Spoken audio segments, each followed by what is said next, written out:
నారాయణం నమస్కృత్య నరం చైవ నరోత్తమం దేవీం సరస్వతీం వ్యాసం తతో జయముదీరయే. శ్రీకృష్ణ శరణమమ, శ్రీకృష్ణ శరణమమ, శ్రీకృష్ణ శరణమమ. మహాదేవ మహాదేవ మహాదేవ. శ్రీమదాంధ్ర మహాభారత ప్రవచన మహాయజ్ఞం భాగముగా 620 రోజు ప్రవచనం. శ్రీమదాంధ్ర మహాభారతంలోని 14వ పర్వము, శాంతి సప్తకములోని తృతీయ పర్వమైనటువంటి అశ్వమేధ పర్వములో ద్వితీయ అశ్వాసము ప్రారంభం. ఈ అశ్వమేధ పర్వంలో మొత్తం 4 అశ్వాసాలు. ఈ 4 అశ్వాసంలో 2వ అశ్వాసం. అందులో ఈ 2వ అశ్వాసం మొత్తం భగవద్గీత. భగవద్గీత యొక్క సమగ్ర సారాంశం. ఇది మనకి మొదటి అశ్వాసంలో చివరిలో ప్రారంభమైంది. ఈ 2వ అశ్వాసం మొత్తం అదే నడుస్తుంది.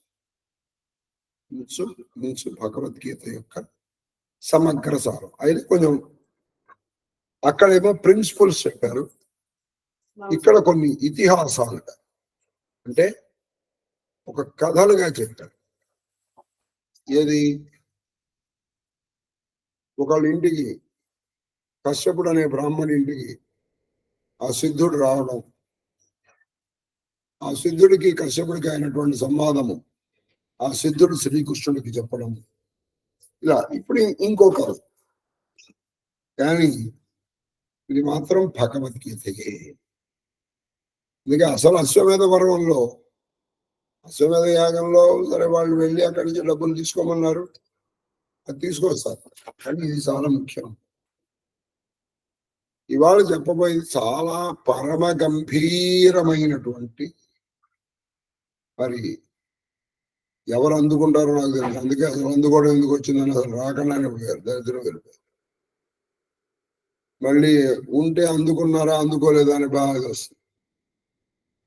అది కాబట్టి ఒక సర్వ గంభీరమైనటువంటిది వస్తుంది. దానికి మనం చెప్పుకుందాం. ఇది మొత్తం అంతా వేదాంత చర్చ, ఉపనిషత్ చర్చ, బ్రహ్మసూత్రముల యొక్క చర్చ. ఇదే నడుస్తుంది. మహాదేవ్ మహాదేవ్ మహాదేవ్. ఇప్పుడు మనం హరిహరనాథుడి యొక్క స్థుతితో ప్రారంభం.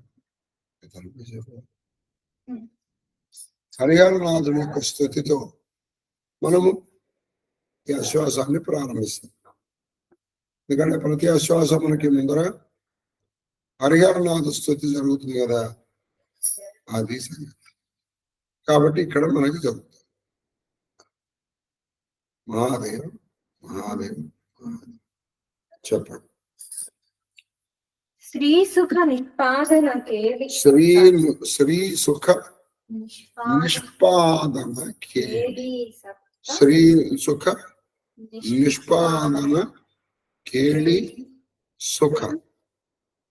శ్రీ సుఖ నిష్పాదన కేళి. శ్రీ సుఖము అంటే ఏమిటి? శ్రీ అంటే శ్రేయస్సు, పరమము. సుఖము, సుఖము అంటే పరమ సుఖం, మోక్షం. ఆ సుఖము కలిగించడంలో నిష్పాదన కేళం అంటే అది కలిగించడంలో ఒక ఆటగా ఇస్తాడు ఆయన హరిహరనాథ్. పదారవింద లీల. నీ పదముల యొక్క, నీ పాద పద్మములు ఎటువంటివంటే శ్రీ సుఖాన్ని, అంటే పరమ శ్రేయస్సు, మోక్షాన్ని ఒక ఆటగా ఆయన కష్టపడి వాడు ఒక ఆటగా ఇచ్చేస్తాడు. సతతాభ్యాస వికాసి సమాధి సమాసాదిత శాంతిలోల. నువ్వు ఎటువంటివా అంటే సతతము, నిరంతరము అభ్యాసము వల్ల నిరంతర అభ్యాసం వల్ల సమాసాధిత అంటే బాగా పొందపడినటువంటి సంపాదించుకున్నటువంటి సమాధి అంటే అన్ని సమదృష్టితో చూసేటువంటి అప్పుడు నీలో ఉండే స్థితి శాంతి, పరమశాంతి. నీలో ఏ వికారాలు ఉండవు. కోపము, ప్రేమ, రాగము, ద్వేషము, అసఖ్యము ఏది ఉండదు. అది ఆ స్థితిని శాంతి అంటారు. కాబట్టి అటువంటి పరమశాంతి అయినటువంటి స్థితికి ఆ దానికి ఇష్టపడేటువంటి వాడు ఓ ఇవి నమస్కరిస్తూ శ్రీకృష్ణ శరణము, శ్రీకృష్ణ శరణమమ్మ, శ్రీకృష్ణ శరణమమ్మ. ఈ అశ్వమేధ పర్వాన్ని మిగతా పర్వాలని కూడా పూర్తి చేయించమని ఆ శ్రీకృష్ణ పాదపద్మాలకి నమస్కరించి ప్రార్థిస్తూ, ఎందుకంటే 620 అప్సెట్లో ఉన్నామను ఎంత దేదన్నా 700 అంటే ఇంకొక 80 ఎపిసోడ్లో అయిపోతుందని నేను అనుకుంటున్నాను.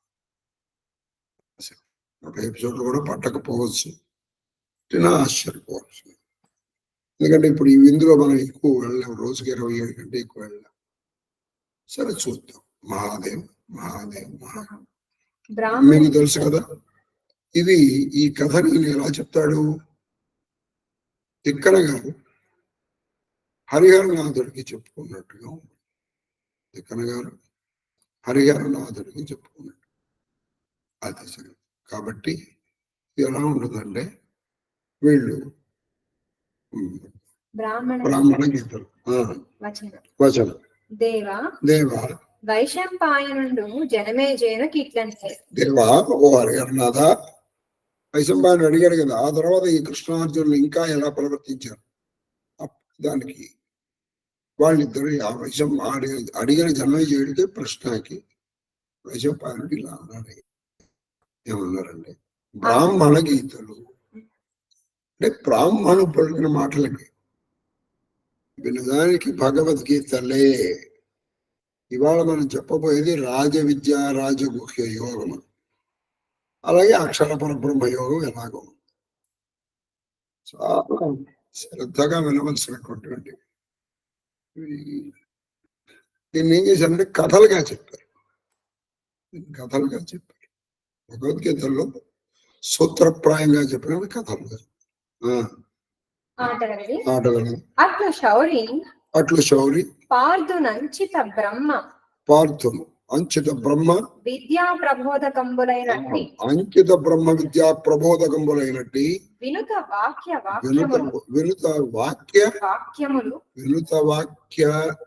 వాక్యములు సవిస్తరంబుగా వినిపించి ఈ విధముగా అర్జునుడికి శ్రీకృష్ణుడు బ్రహ్మ విద్య, ఆధ్యాత్మ విద్య, మోక్ష విద్య, ఆత్మ విద్య ని కలిగించేటువంటి జ్ఞానాన్ని కలిగించేటువంటి అనేకమైనటువంటి మాటలు చాలా విస్తారంగా వినిపించి అతని వలన ప్రీతి చేసి ఆయన కూడా చాలా సంతోషించాడు. అర్జునుడు, బాబా అప్పుడు నువ్వు చెప్పిన నాకు బుద్ధి లేదు, శ్రద్ధ లేదు. నేను అడిగితే నువ్వు నన్ను మందలించైనా మళ్ళీ నా కోరికని తిరస్కరించకన్నా మళ్ళీ చెప్తున్నాను నీకు నేను సదా కృతజ్ఞుడు ఉంటాను. ఆయన కూడా చాలా సంతోషపడ్డాడు. ఎవరు? అర్జునుడు. వెండియు ఇట్లని పెట్టి ఇంకా కృష్ణుడు ఇలా చెప్తున్నాడు. భర్తృభార్యాకృత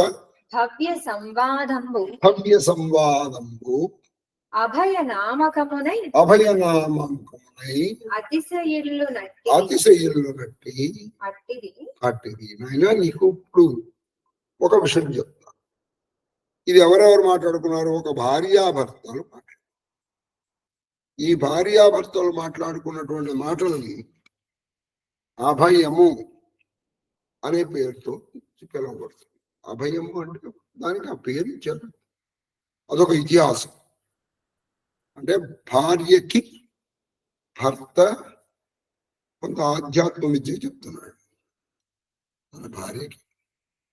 ఇలా చెప్తున్నాడు ఏమనంటే దాని పేరు అభయం. అది దాని గురించి చెప్తాను వినండి. ఒక ఇతిహాసంకు ఒక ఇతిహాసం వినుపార్త జననుత సమధిక జ్ఞాన వర్ణితాత్మకుడైన మహాద్విజుడు ఒకడు వివిక్త ప్రదేశ సేవిత్వ నిరతినున్నయడ. ఆయన ఒకప్పుడు ఆయన్ని అక్కడ ఉన్నటువంటి పెద్దవాళ్ళందరూ మెచ్చుకుంటున్నారు. మనల్ని ఎవరు మెచ్చుకుంటున్నారని బట్టి మనం తెలుసుకోండి మన పరిస్థితి. జననుత జనముల చేత కీర్తించబడుతున్నటువంటి వాడు, మంచి ఆచారపరుడు అయినటువంటి ఒక బ్రాహ్మణుడు. ఆయనకు ఒక రోజున ఎవ్వరూ లేని నిర్జనమైనటువంటి ప్రదేశానికి వెళ్ళి కొన్ని రోజులు తపస్సు చేసుకుందాం అని అనిపించింది. సరే ఈ మాట భార్యకి చెప్పి భార్య యొక్క అనుమతి తీసుకుని బయలుదేరడానికి సిద్ధంగా ఉన్నాడు ఆయన. ఆయన కూడా చక్కగా వెళ్ళండి. పాపం అదేంటండి మీరు వెళ్తే ఇల్లు ఎవరు చూస్తాడు అలా పాపం.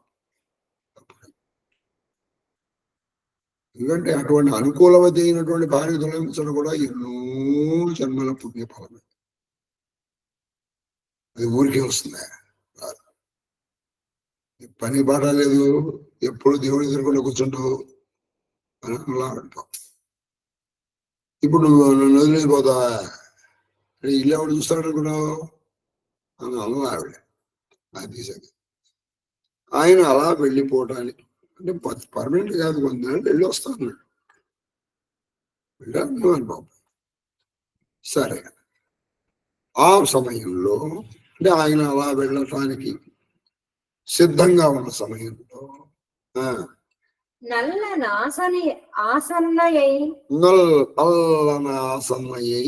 వినయంబు భక్తియునసగా తత్పత్ని ప్రణతి ఆచరించి ఆ సమయంలో చాలా నెమ్మదిగా ఎంతో భక్తితో ఎంతో వినయంతో అతని దగ్గరికి వచ్చి ఆయనకి నమస్కారం చేసి, అయ్యా నీలాంటి వాడు శివ కనిపిస్తాను కాబట్టి నీలాంటి వాడు నాకు భర్తగా దొరికాడు, అంతకంటే ఆనందం. సరే అని ఆయనకి చాలా నమస్కారం చేసి చాలా వినయంగా నమస్కారం చేసి, మహాత్మా అధ్యాత్మ బోధ భరితగా చేయవే నన్ను కరుణ పల్లవి. ఏమయ్యా కరుణ చిగురుతేటట్టుగా అంటే కరుణ పల్లవింప అంటే పుట్టేటట్టు నాకు అధ్యాత్మ బోధ, నాకు వేదాంతం లేదా వేదాంతము చెప్పమని చెప్పింది ఆవిడ. అధ్యాత్మ బోధ అధ్యాత్మ భరితుడుగా నాకు నన్ను నింపేసాను. అధ్యాత్మ బోధతో నా హృదయం నిండిపోయేటట్టుగా చేయండి, నా మీద కరుణ కలిగి అని ఆయన తను ప్రార్థన చేసి అనేటప్పటికీ అని దయగొట్టంగా వేడుక ఆయనకి దయ కలిగేటట్టుగా ఆయన్ని ప్రార్థన చేసి, నువ్వు ఎంత సరిపోతుందండి నాకు చెప్పాడు చెప్పరా. ఆయనకి దయ కలిగేటట్టుగా ప్రశ్న అడగడం అది పద్ధతి. ప్రశ్న ఇప్పుడు చాలా వీడికి సమాధానం చెప్పే తీరాలి అని మనం అడగాలి. మనలో చాలా మంది మనం ఎలా అడుగుతాం అంటే వాడేదో మనకు అప్పున్న వాడిని మన అప్పు అడుగుతాం చూసారా, అలా అడుగుతాం. అంటే మనకి ప్రశ్న వేయడమే రాదు. అది తర్వాత మందహాస విభాసి అయి మగువ చూచి మందహాసంతో వెలిగిపోతున్నటువంటి ఆయన మనసు మొహం కలిగినటువంటి ఆ బ్రాహ్మణుడు ఆ మగువని అంటే తన భార్య అయినటువంటి ఆవిడ చూసి ఈ మాటకు చారుముఖి ఈ మాటకు చారుముఖి. చారుముఖి అంటే ఓ అందమైన ముఖం ఉన్నటువంటి దాన, నా మది ముదమంది. నా మది ముదము. నువ్వు ఇలా అడిగేటప్పటికి నా మనసు చాలా సంతోషపడింది సుమా. నా మనసు చాలా సంతోషపడింది కుమారి. నువ్వు శివుడి గురించి అడిగావు అని చెప్పి. శివుడి గురించి అంటే ఆధ్యాత్మం. నాతికి ఇది ఏల మేటి తలంపను, నాతికి ఇది ఏటి మేల తలంపను, లేదు. ఓపి వినుము, చాలా శ్రద్ధగా విను. చాలా మంది ఏమనుకుంటారంటే నాతికి ఏంటి ఆడవాళ్ళకి ఆధ్యాత్మిక ఎందుకండి అనేటువంటి మాటే నా దగ్గర లేదు. ఇక్కడే ఇది వ్యాసుడు చెప్పిన మాటని యాజ్ ఇట్ ఈజ్ గా దగ్గరగా రాశారు. ఈ మొదట్లో చక్కగా ఆడవాళ్ళు అందరూ కూడా ఈ విద్య నేర్చుకున్నారండి. ఈ మధ్యకాలంలో అర్థము పర్థము లేని కొన్ని వ్యర్థ ఆచారాల్ని పెట్టారు. ఇది బ్రాహ్మణ ఆధిక్యత కోసం, బ్రాహ్మణ ఆధిక్యత కోసం, లేదా ఇంకో దాని ఆధిక్యత, పురుషాధిక్యత కోసం. ఆడవాళ్ళు వేదాలు చదవకూడదని. అసలు ఇంకొక చిన్న విషయం ఉంది, రామాయణమే చదవకూడదన్నారు. రామాయణం కూడా రామాయణం చదవకపోతే మళ్ళా రామాయణం ఎలా రాసింది చెప్పండి. కాబట్టి రామాయణం వేదమే కదా. ఇలా కొంతమంది వాళ్ళు ఇష్టం వచ్చినట్టు చెప్పేశారు, వీళ్ళు ఇది చదవకూడదు, వాళ్ళు అది చదవకూడదు. అందుకే ఇది వ్యాసుడు ఉన్నటువంటి మాట. నాతికి మేటి తెలుపు ఏంటంటే ఆడవాళ్ళకి ఆధ్యాత్మిక జ్ఞానం ఎందుకు కలదండి? ఆధ్యాత్మిక జ్ఞానం పురుషుడిగా రాయమని ఎక్కడ రాసిచ్చారా? అవునా కదా. కాబట్టి ఖచ్చితంగా అందరూ చేయవచ్చు. తర్వాత వచనం నా ఎరింగిన భంగి చెప్పదా అని పలికి అయ్యతుల వ్రతుండు ఆ పతివ్రత చప్పగా నాకు తెలిసినంత మేరకు అని సాటి లేని వ్రతములు చేయటంలో మేటి అయినటువంటి ఆ బ్రాహ్మణుడు ఆ పతివ్రత అయినటువంటి ఆ తన భార్యతో ఇదిగో ఆధ్యాత్మ విద్య గురించి ఇలా చెప్తున్నారు. ఇక్కడ వరకు బాగానే ఉంటుంది, ఇక్కడి నుంచే చాలా కాంప్లికేటెడ్ గా ఉంటాయి. శ్రద్ధగా వింటే అర్థమవుతుంది. చెప్పండి. శీసపద్యం. వినను కానను చేయ, అది వినను కానను చేయ, వినడానికి, చూడడానికి, చేయడానికి. వెరవైనవి అవి కర్మలు. అంటే ఈ పని చెయ్యొచ్చు అని చెయ్యడానికి, వినడానికి, చూడడానికి ఏదైతే అనువుగా ఉంటుందో అది కర్మ. కర్మ అంటే పని చేసేది. వానిని కర్మకర్తలు సమస్త సిద్ధ ప్రథములని చెప్పుదురు అజ్ఞాన తిమిరాంధులై. ఈ పనులను చేసేటువంటి వాళ్ళు కర్మకర్తలు. అజ్ఞానం అనేటువంటి చీకటి చేత కప్పబడినటువంటి మనస్సు కలిగిన వాళ్ళు చూడండి. కర్మ వరకు చాలా కాంప్లికేటెడ్ అండి.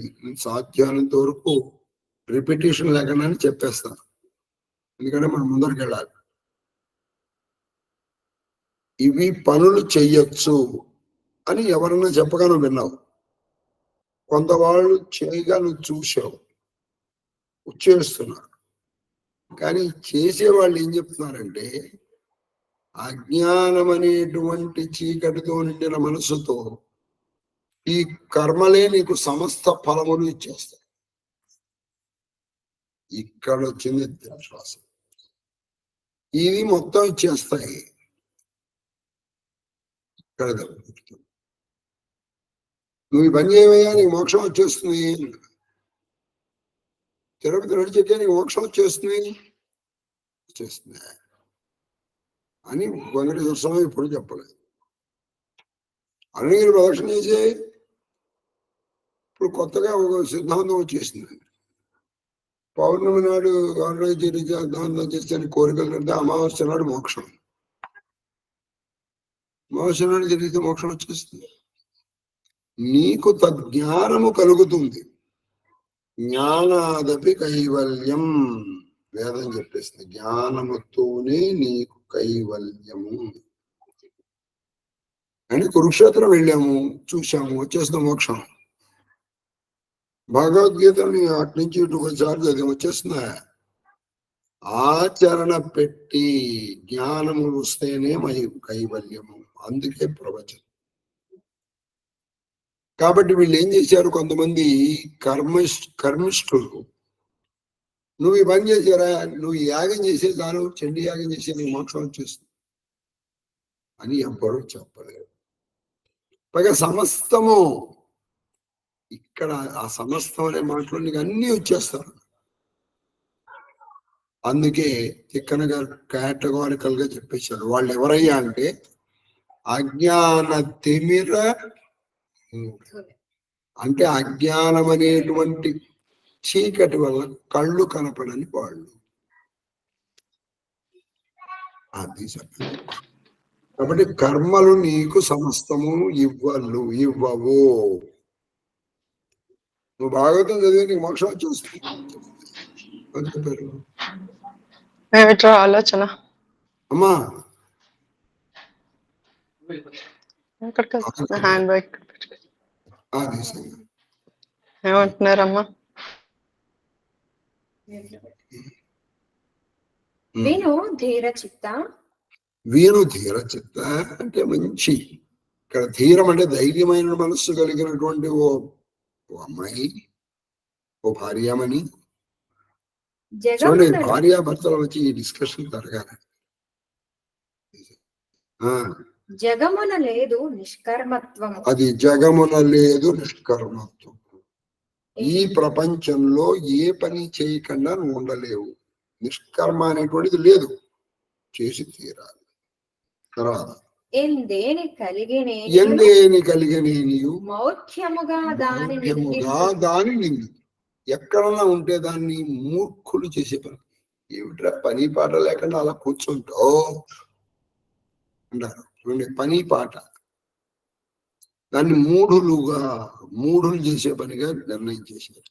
తర్వాత ఎక్కుడు నెలవది ఆత్మ నే కందు. ఎక్కుడు నెలవది ఆత్మనే కందు. బ్రహ్మంబు నిష్కళతనందు బ్రహ్మము లేదా ఆత్మ అది నిష్కళం, అంటే దానికి ఏ కళంకము లేదు. అంటే ఆత్మని సందర్శించుకునేటువంటి వాళ్ళు మాత్రమే ఏ పని చేయకుండా ఉంటారు.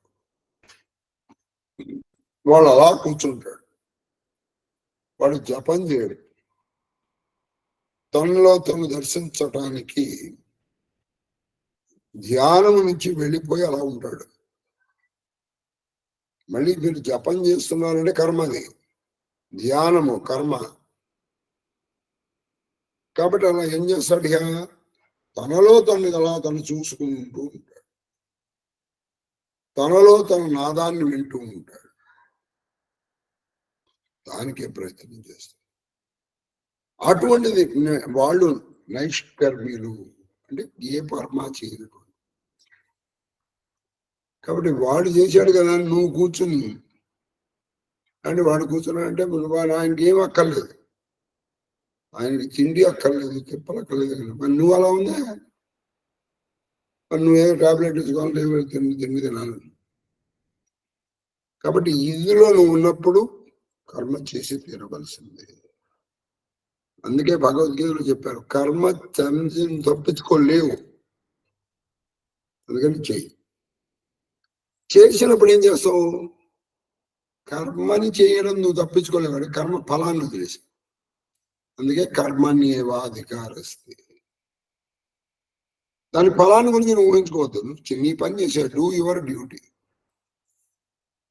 అది మంచి ఫలితం వచ్చిందా చెడు ఫలితం వచ్చిందా నువ్వు దాని గురించి ఆలోచించు. ఫలితం గురించి ఆలోచన. మంచి ఫలితం వచ్చేటప్పటికి నీకు గర్వం వస్తుంది, చెడు ఫలితం వచ్చేటప్పటికి నీలో నిర్వేదం వస్తుంది. కాబట్టి ఇదేమొద్దు, పనిని ఇచ్చిన పనిని ఇచ్చినట్టు చేసేసి నమస్కారం పెట్టచ్చు. అగ్నితో సోముండు కలిసి అగ్నితో సోముండు కలిసి మిథున ధర్మమందెప్పుడు మిథున ధర్మం ఎప్పుడు అగ్నితో సోముడు. అగ్ని సోమాత్మకం జగత్. ఈ ప్రపంచం అంతా అగ్ని సోమముతోనే కలిసింది. సోముడు అంటే చంద్రుడు అని ఉంది. స ఉమా, ఉమతో కలిసినటువంటి వాడు. ఉమతో కలిసినటువంటి ఆయనకే మొత్తం ఈ కుమారస్వామి. కుమారస్వామి అందరికీ కుమారుడు ఆయన. ఎవరికి? గాలికి, నీరుకి, నిప్పుకి, ఇలా ఆకాశానికి, అన్నిటికీ కుమారుడు అయిపోయాడు. సో అగ్ని సోమాత్మకం జగత్తు. ఈ ప్రపంచంలో మీరున్నవి రెండే ఉన్నాయి, ఇంకేం లేదు. అగ్ని సోమం. అదే వాక్కు అర్థం. వాక్ అర్థం. వాక్యేమో అగ్ని, అర్థమేమో సోమం. కాబట్టి అగ్ని సోమాత్మకం జగత్. ఈ రెండు కలయిక వల్ల, అంటే ఈ మిథునం అంటే ఈ జంట వల్ల ఇదిగో ఇంత సృష్టి ఏర్పడింది, ఈ మహా సృష్టి ఏర్పడింది. ఎప్పుడు నడపి భూతములు దాల్చు. భూతములు దాల్చు అంటే ఇదిగో ఈ సృష్టి. ఈ రెండు కలయిక వల్ల సర్వ ప్రాణులు సృష్టి ఏర్పడుతుంది. ఎందుకంటండి అజుడు బ్రహ్మదేవుడు ఏం చేస్తున్నాడు? ఈ అగ్ని సోమాత్మకం అనేటువంటి మిథునంతో ఈ మొత్తం సృష్టిని చేసేస్తాడు. అజుడు మొదలుగా అక్షరోపాస్తి అందు చేయుదురు. శాంతి ఇంద్రియ చిత్వము అంటే పరమశాంతితో ఇంద్రియ నిగ్రహాన్ని చేయించి, ఈవెన్ ఎక్కడైతే ఈ సృష్టి చేశాడో తన సృష్టిలో అక్షరము అంటే అది వ్యతిరేక అక్షరం వస్తుంది, నా అన్నమాట. అక్షరము నాశనము కానిది. ఈ ప్రపంచంలో అగ్ని సోమాత్మకమైనటువంటి జగత్తులో ఈ జగత్తుకి మూల కారణమై తనకే కారణము లేకుండా, అందుకని నిష్కారణ, ఆవిడన్నిటికీ కారణం, దానికి ఇది కారణం లేదు. అటువంటి దాన్ని బ్రహ్మాది దేవతలు కూడా అక్షరోపాసన చేస్తారు. బాగా గుర్తుపెట్టుకోండి, అక్షరోపాసన అంటే ఆ నుంచి క్ష వరకు కాదు. అక్షరము అంటే పరబ్రహ్మని, శాశ్వతమైనటువంటి పరబ్రహ్మోపాసన. అది కామ్యకర్మలకు కాదు, అంటే కోరికలు నెరవేరడానికి కాదు. అది కేవలం ఆత్మ సందర్శన కోసం. అందుకే లలితాసురంలో చాలా క్లియర్ గా చెప్పారు, ఆత్మ విద్య, మహావిద్య, శ్రీ విద్య, కామసేవిత. కామసేవిత అంటే పంచదశి.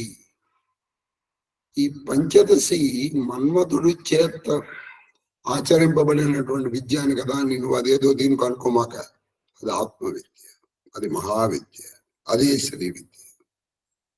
ఇది నీకు స్వస్వరూపాన్ని చూపిస్తుంది. ఎందుకని అందులో ఒక్కొక్క అక్షరము ఒక్కొక్క దేవుని ప్రతిపాదిస్తుంది. శివశక్తి కామక్షితిరథ. ఇక్కడ దేవుడు అంటే మళ్ళీ నువ్వు సాగులను తీసుకోకూడదు, ఆ తత్వాన్ని ప్రతిపాదిస్తుంది. తర్వాత అక్షరంబు తెరంగెరింగించదా. అక్షరం అంటే ఏమిటో ఎలా ఉంటుందో దాని యొక్క తెరంగు, దాని యొక్క విధానం చెప్తాను విన్నాను. శీసపద్యం. స్పర్శము చూడండి, స్పర్శం అంటే చర్మంతో చేసేది. రసము నాలిక, అది నెక్స్ట్ వస్తుంది కాబట్టి ఇప్పుడే చెప్పేస్తున్నాను. రసము నాలిక. రూపం అంటే కన్ను. శబ్దము అంటే చెవుతో వినేది. గంధము అంటే ముక్కుతో వాసన. కాకునికి ఈ అక్షరానికి ఇవేవి లేవు. అంటే నువ్వు దాన్ని కన్నుతో చూడలేవు, చెవుతో వినలేవు, ముక్కుతో వాసన చూడలేవు, నోటితో రుచి చూడలేవు, చర్మంతో దాన్ని స్పర్శించలేవు. అది అక్షరం. చూడండి, నిర్గుణ పరబ్రహ్మ యోగంలోకి వెళ్తోంది ఇప్పుడు ఇది. దాన్ని నువ్వు చూడలేవు, వినలేవు, వాసన చూడలేవు. అది కాకునికి కారణముగా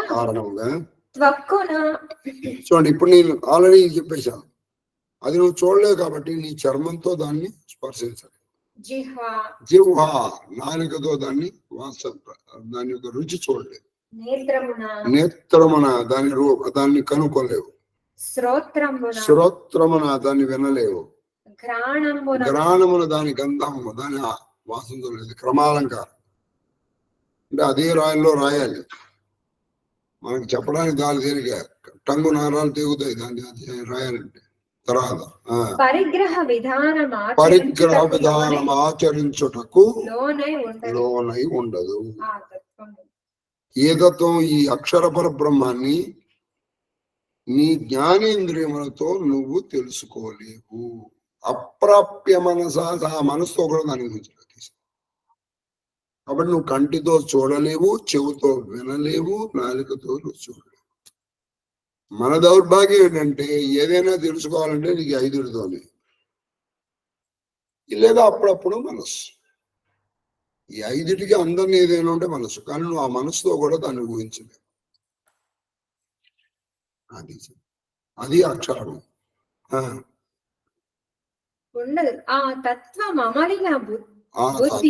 అమలిన బుద్ధి అవగమము అంటే మరి నీకు ఎలా తెలుస్తుంది? అమలిన నిష్కల్మషమై, నిష్కళంకమై, నిష్కపటమైనటువంటి మనస్సుతో నువ్వు తదేక నిష్ఠాగరిష్టతతో యమ నియమ ప్రత్యాహార ధారణ ఇటు అష్టాంగములతో గురువాక్యముల మీద చెరగని విశ్వాసముతో నువ్వు అలా చేస్తే బుద్ధికి నీకు అది అవగతము. నీ మనసుకి తెలియదు, బుద్ధికి తెలుసు. ఇక్కడ ఒక సీరియాటం చెప్పారు మీరు. కర్మేంద్రియముల కంటే జ్ఞానేంద్రియములు శ్రేష్ఠ. జ్ఞానేంద్రియముల కంటే మనస్సు కంటే బుద్ధి కంటే. కాబట్టి నీకు బుద్ధి గోచరము, నీకు అది బుద్ధికి గోచరము.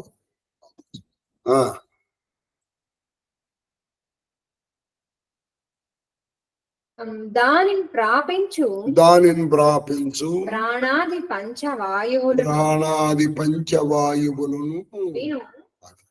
అంటే దీన్ని మనం తెలుసుకోవాలంటే మనకి ప్రాణాది పంచవాయువులు అదేంటి? ప్రాణ, అపాన, వ్యాన, ఉదాన, సమానం అనేటువంటి 5 వాయువులు.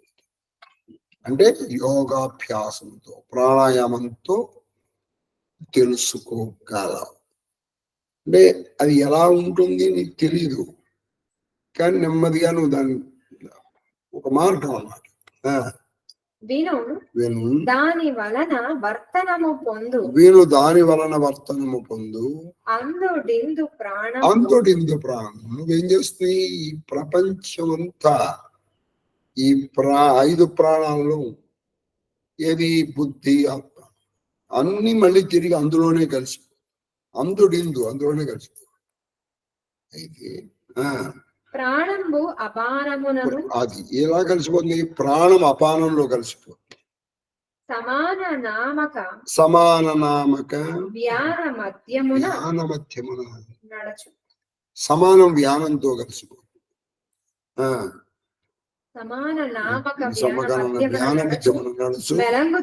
మెలంగుచుండు. ప్రాణాపానములకు అంటే ఈ ప్రాణాపానముల మధ్యలో ఉదానంబు శృతి వేదం ఇలా చెప్పింది. ఈ ప్రాణాపానానికి మధ్యలో ఉదానం. ఇది ఒక్కొక్క వాయువు ఎక్కడి నుంచి వస్తుందో మనకు చెప్పారు. ప్రాణము హృదిస్థానం, అపానం మలస్థానం, తర్వాత ప్రాణాపాన వ్యానం నాభిస్థానం, సమానం నాభిస్థానం, వ్యానం మొత్తం శరీరం అంతా. మరి ఉదానము కంఠస్థం, మొత్తం కిటుకంతా ఇక్కడ ఉందండి. హృది స్థానంలో ఉన్నటువంటి ప్రాణము మలస్థానంలో ఉన్నటువంటి అపానానికి మధ్యలో ఉదానం ఉంటుంది. కానీ ఉదాన స్థానం కంఠ మాత్రం కంఠం. ఎలా? ఇది అర్థమైపోతే ఈ అర్థం కావలసినట్టు ఇది లేదు. ఇది అర్థమైందంటే ఈ తర్వాత నువ్వు అర్థం చేసుకోవడానికి ఏమీ లేదు. నువ్వు అష్టాదశ పురాణాలు తీసుకోండి, లేకపోతే ఉపపురాణాలు తీసుకోండి, బ్రహ్మసూత్రాలు తీసుకోండి, ఉపనిషత్తులు తీసుకోండి. ఇక్కడ ఉన్నటువంటిది మనకు మామూలుగా ఎటు చూసిన ప్రాణం. మరి ఉపానికి వచ్చేటప్పుడు ఏం జరుగుతుంది? మీరు ఈ ప్రాణాయామం చేసే ప్రాసెస్ లో ప్రాణమును ఉపానమును కలిపినప్పుడు ఈ ప్రాణం ఇలా కిందకి వెళ్తుంది, అపానం ఇలా పైకి వస్తుంది. మనము ఒక్కొక్క వాయువులో నిద్రపోవచ్చు. ఇక్కడ ఉన్నటువంటి ఈ ఉదాహరణము ఇలా వచ్చి నాభిస్థానాల దగ్గరికి వస్తుంది. నాభిస్థానాల దగ్గరకు వచ్చేటప్పటికి అప్పుడు ప్రాణము కింద అపానం పైన వాయువు స్థానాలే మానవు. ఇప్పుడు ఆ స్థితిలో అదే యోగం అన్నమాట. కైవల్యానికి ఆఖరి మట్టి, కైవల్యానికి ఆఖరి విశేషంలో ఇది చెప్పేశారు. ఇప్పుడే ప్రాణ చెప్పేసి నాగశ్చ కూర్మః. ఇగో దీనికి మనకు కొన్ని ఉపవాయువు నాగశ్చ కూర్మః మనకు కొన్ని ఉన్నాయి. ఏమిటి? నాగ కూర్మ కుర్కర దేవదత్త ధనంజయ. అది ఎక్కడున్నాయి ఇవి? అది వాగ్ద్వారే నాగాఖ్యాతః. అది అంటే నీ వాక్కు దగ్గర ద్వారా నాగ అంటే మనకు 5 ఉపవాయువులు ఉన్నాయి కదా, ప్రాణాపాన వ్యాన ఉదాన సమానములు, తర్వాత కూర్మ కురకర నాగ కూర్మ కురకర దేవదత్త ధనంజయ. కాబట్టి ఇక్కడ నాగం, తర్వాత వాగ్ద్వారే నాగం, ఉన్మీలనము అంటే నోటి ద్వారా బయటకు వస్తుంది.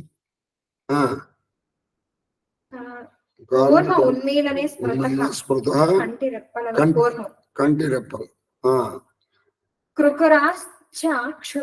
కురుకరాక్షుతం, కురుకరము ఇది ఎక్కడ ఉంటుంది? క్షుతము.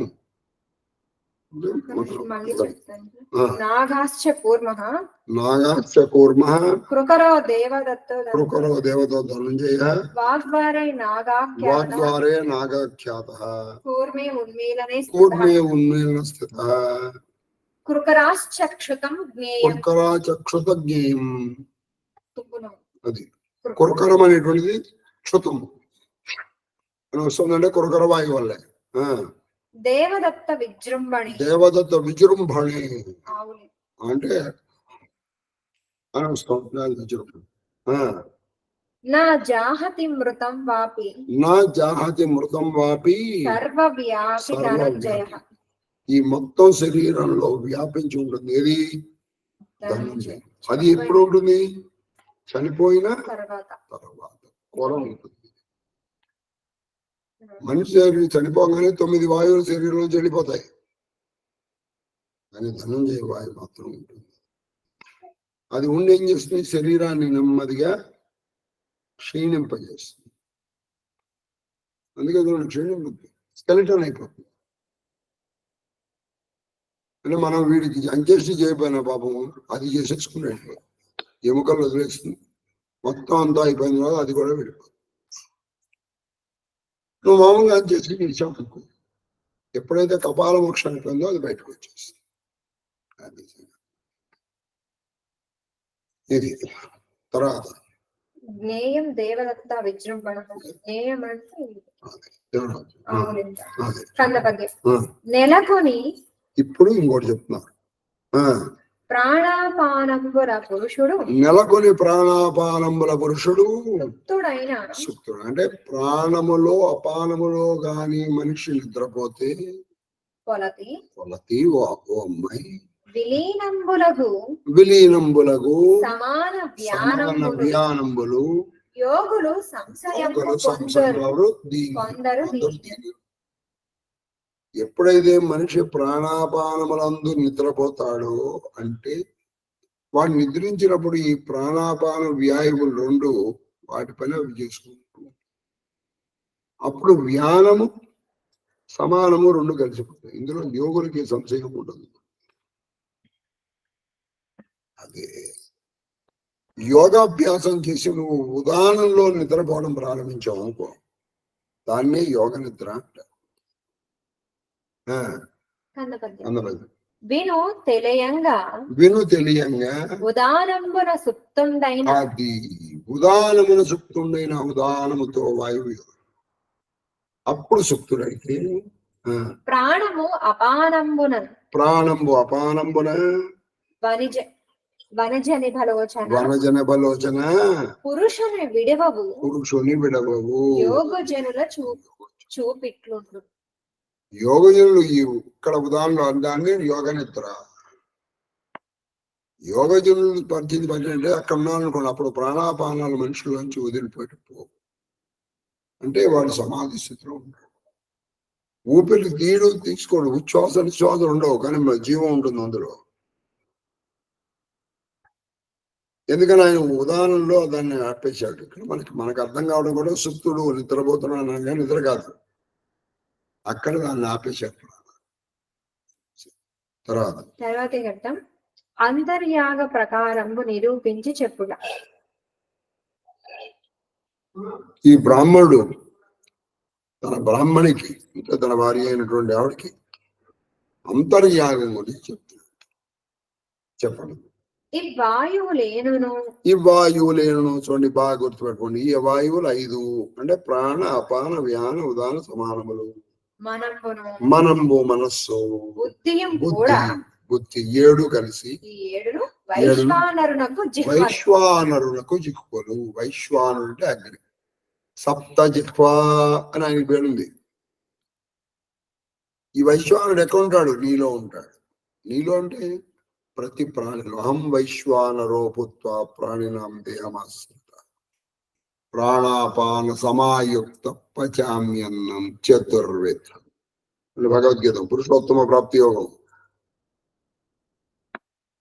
ఈ వైశ్వానరుడికి 7 నాలుకలు ఏమిటయ్యా అంటే 7 నాలుకలు ఏంటి? 5 వాయువులు, మనస్సు, బుద్ధి. తర్వాత నువ్వు ఎప్పుడు నీలో ఒక హోమం జరుగుతోంది. ఇది శివానంద సౌందర్యలహరిలో కూడా శంకరాచార్యుల వారు చెప్తారు. స్మరం యోనిం లక్ష్మీం త్రితయమిదమాదోతో మనోహో నిదాయేకే నిచ్చే నిరవధి మహాభోగ రసికా సురభికృత ధారావతి శివాగ్నౌ జువంతో. అక్కడ దాన్ని శివాగ్ని అంటారు. నిరంతరం నీలో జరుగుతోంది ఆ హోమం. మనం ఏదో బయట హోమం కాదు. ఇది తెలుసుకుంటే అసలు నువ్వు ఏ హోమం చేయాల్సిన అవసరం లేదు.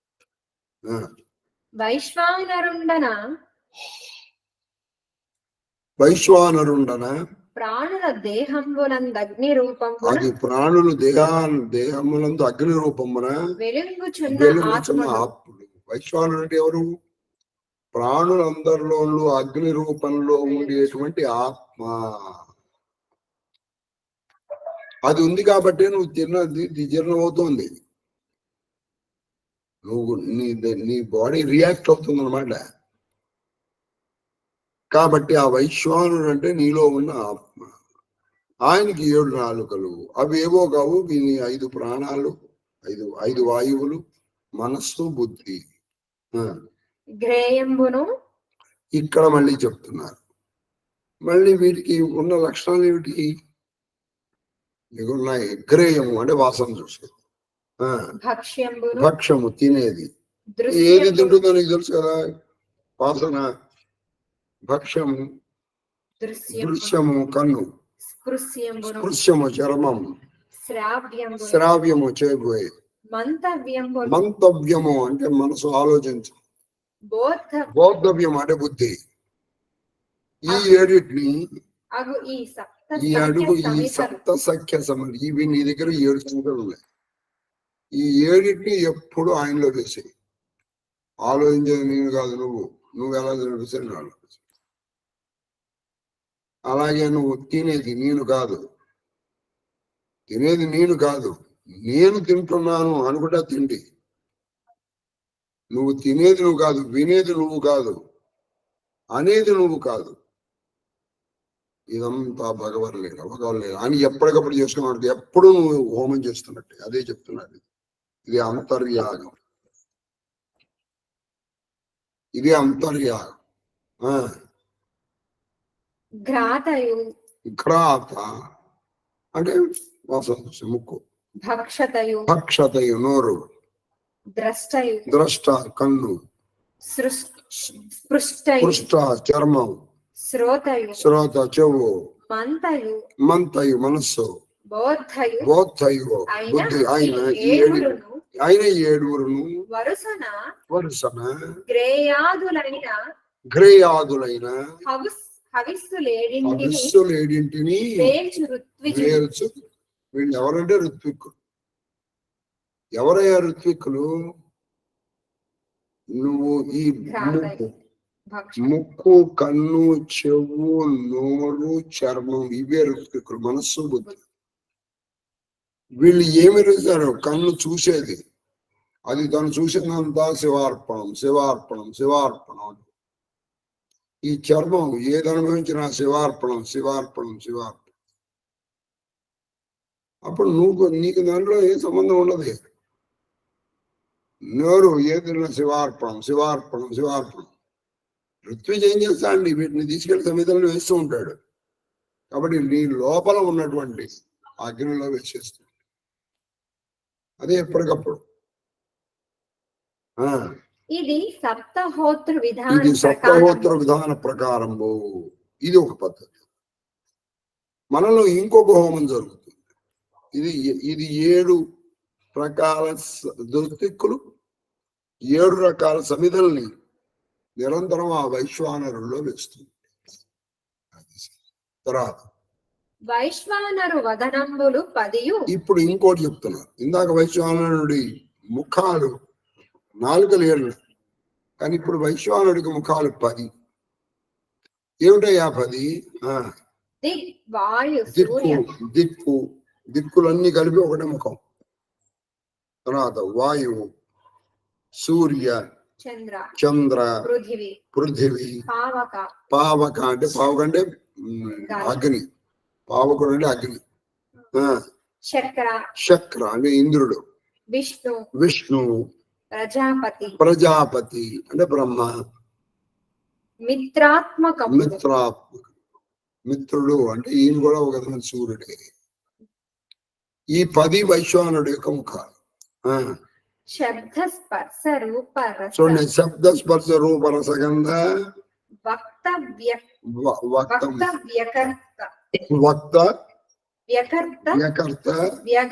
వ్యదంత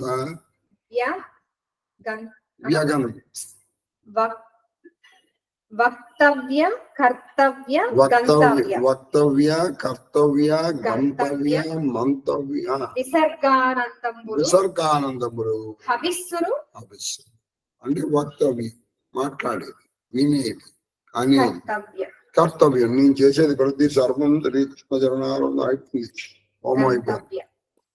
గంతవ్యము అంటే నువ్వు మాట్లాడేది, వినేది, చేసేది, అనుభవించి.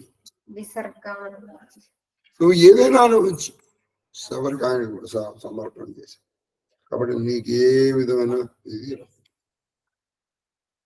సర్వం శ్రీకృష్ణ చరణాలు అయిపోయింది. ఆయన చూసుకుంటాడు. అది తర్వాత విసర్గానందంబులు హవిస్సులు ఈ 10 క్రమంబున ఆహుతులు మరి హోతలు ఎవరయ్యా? శ్రోత్ర. అది హోతలు ఎవరయ్యా అంటే ఇక్కడ అంటే చేసేవాళ్ళు. శ్రోత్ర, త్వక్ చర్మం, చక్షు, చక్షు కన్ను, జిహ్వ, జిహ్వ నాలుక, గ్రాణ, క్రాణ ముక్కు, వాక్ పాణి, వాక్ వాక్ వాక్ పాణి చేతులు, పాద, పాదములు, పాద పాయు, పాయు ఉపస్థంభులు ఉపస్థం పాయు అయిన దశేంద్రియములు. పాయు ఉపస్థం. పాయు ఉపస్థములు అంటే ఒకటి మనస్థానము, ఒకటి జన్మస్థానం. నువ్వు వాటితో చేసే పని కూడా సర్వం శ్రీకృష్ణ అయిపోయింది. ఎప్పటికప్పుడు అది అది అది హోమద్రవ్యమే. అది హోమద్రవ్యం. అందుకే మనకి పెళ్లిలో శోభన మంత్రాలని కొన్ని ఉన్నాయి. అది అది హోమం. అది హోమం. హోమగుండములో హోమమును నిక్షేపించుట, ద్రవ్యము నిక్షేపించుట పెళ్లి. ఎంతకంటే చెప్పడం కష్టం. అర్థమైన వాళ్ళకి అర్థమవుతుంది, లేని వాళ్ళకి మహాదేవ అంతే. దశహోత్ర విధి. అది ఈ విధమైనటువంటిది దశహోత్ర విధి. అంటే ఇక్కడ 10 మంది హోతలు అంటే చేసేవాళ్ళు 10 రకాల సమిధుల్ని వైశ్వానరులు వేస్తారు. ఇందాక 7 రకాల ఋత్విక్కులు 7 రకాల సమిధుల్ని వేస్తుంటారు. ఈ 2 విధాల్లో నీకేది నచ్చిందో అది చేసేసారు. ఈ రెండిటిని ఎరింగిని తెలుసుకొని ఇందే విధంబుననేనియు నీ జీవాత్ముని ఉపద్రష్టగా అంటే గురువుగా పెట్టుకో. ఆయన గురువుగా పెట్టుకో. నువ్వు చేస్తున్న ప్రతిదీ సర్వం ఆయనకి వెళ్ళిపోవడమే. ఇది నిమిత్త మాత్రం. ఇది హోమగుండం. నీ శరీరమే ఒక హోమగుండం. నువ్వు చూసే ప్రతిదీ ఆ లోపలికి వెళ్ళిపోతావు. అందుకే నిరంతరం భగవన్నామస్మరణ చేసి భగవత్ ప్రేరేపితంగా నువ్వు చేసిన పనులన్నీ కూడా హోమములే. భగవత్ప్రేరణ చేసిన ఏమి చెప్తున్నారండి? అంతర్యాగము నడుపు. యోగి జనంబులు జనన మరణ విముక్తులు. ఈ అంతర్యాగం నడిపేటువంటి యోగులు వాళ్ళు జనన మరణ చక్రంలో పడిపో. ఈ చక్రం నుంచి వాళ్ళు బయటకు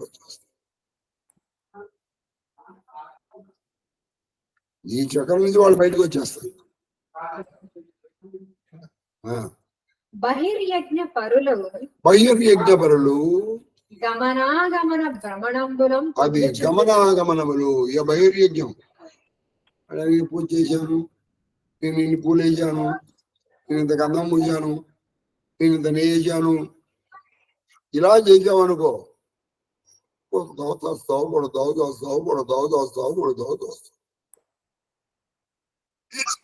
నువ్వేదో చేసావు, దీనికి పుణ్యమో పాపం ఏదో అనుభవం ఉంటుంది. ఆ పుణ్య పాపాలను నువ్వు అనుభవిస్తావు. దానికి మళ్ళీ జన్మ.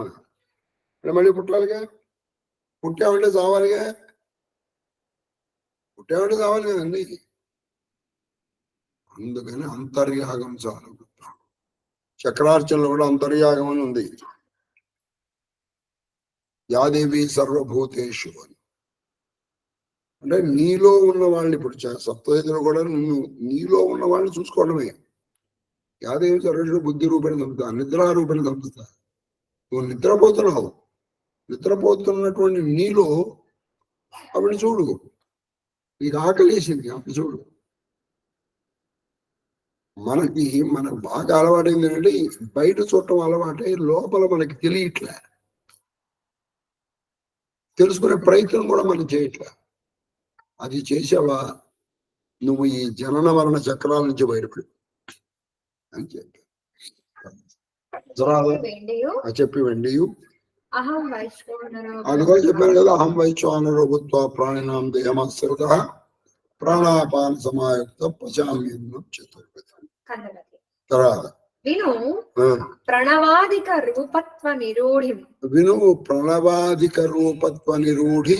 పుట్టు వాక్కు అంటే ప్రణవంతో వచ్చినటువంటి మిగతా వాక్కులన్నీ కూడా దాని వెనుచను దాని వెనుచను అంటే దాని వెనకాల వచ్చేటువంటి మనస్సు పురుషార్థ బుద్ధి పురుషార్థ బుద్ధిని పనుబడి పురుషార్థ బుద్ధిని పనుబడి అని చెప్పే సతికి సతికి బ్రాహ్మణుడు బ్రాహ్మణుడు అంటే పురుషార్థములు ఇస్తూ ఉంటాయి.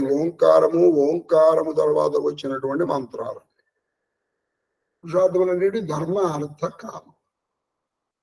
మోక్షానికి మాత్రం ఇక అంతర్యాగం. తర్వాత విని ఆ విప్రునితో ఇట్లను ఆ విప్రునితో ఇట్లను అయ్యలనాగా మనమనగా ప్రేరేపింపంగా ఎగలు వాక్కు ఏమయ్యా ఇలా అనేటప్పటికీ అప్పుడు అడుగుతుంది. మనస్సు ప్రేరేపిస్తే కదా వాక్ వస్తుంది. ముందర మనసు అంటుంది నువ్వు ఈ మాటను అని మనసు ప్రేరేపిస్తుంది. ఆ తర్వాత నువ్వు ఆ మాట అంటావు మంచో చెడో ఏదో కదా. అనువర్తనము మనంబునకు అనువర్తనము నువ్వు మరి ఇప్పుడు ఇందాక చెప్పిన మాటలో ఇప్పుడు ఈయన చెప్పిన దానికంటే ఇంత పూర్వం విజయంలో ఈయన ఏం చెప్పారు? వాక్ మనస్సు ప్రేరేపిస్తే వాక్ వస్తుంది. కానీ నువ్వేమని చెప్తున్నావు? వాక్కును అనుసరించి మనసు ఉంటుంది అన్నావు. ఎలా? ఇక్కడి నుంచి మనసు గొడవండి. ఇది మనస్సు గొడవ, మంచి గొడవ ఇది. ఎందుకో తెలుసా? ఇక్కడి నుంచి మనస్సుకి వాక్కుకి మనస్సుకి ఇంద్రియాలకి వచ్చే గొడవలు.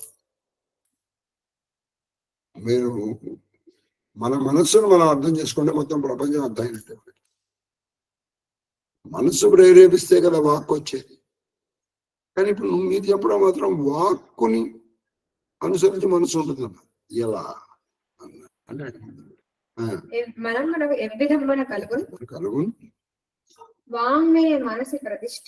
అది ఇందులో చెప్పండి. వాంగ్మే మన ప్రతిష్ఠిత మనోమే వాచి అంటే వాక్కులో మనస్సు ఉంటుంది, మనస్సులో వాక్కు.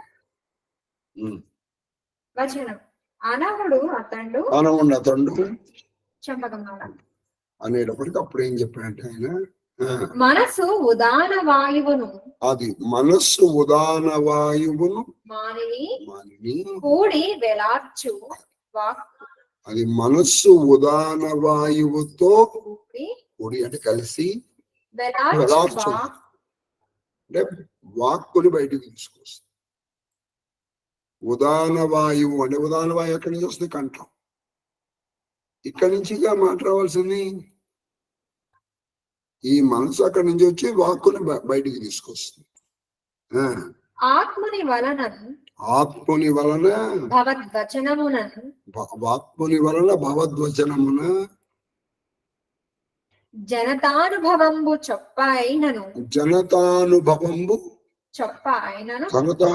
చొప్పైనను విను కార్యమున్ కురిచిన వాగానువర్తనంబు సేయనవలసన్ మనంబునకు అమ్మేయ కలుగుట అట్లు చెప్పితి. నేను ఎందుకు అలా చెప్పానంటే ఇప్పుడు చెప్తున్నాను. ఉదాన వాయువుతో కలిసినటువంటి మనస్సును వాక్కు బయటికి తీసుకొస్తుంది. ఇక్కడ వరకు అందరికీ అర్థమైపోయింది. తర్వాత ఆత్మని వలన భగవద్వచనము అంటే లోపల ఉన్నటువంటి ఆత్మ ప్రేరేపణ వల్ల భగవద్వచనము. నువ్వు చెప్పింది కూడా కరెక్టే. మనస్సు ప్రేరేపిస్తేనే వాక్కు వస్తుంది. కానీ జనతానుభవంబు చొప్పైనను అంటే అలాగే ప్రజలందరూ ఇలాగే భావిస్తారు. ఏమిటి? ఉదాన వాయువు నుంచి ప్రేరేపించి వాక్కు బయటకు వస్తుంది. అయితే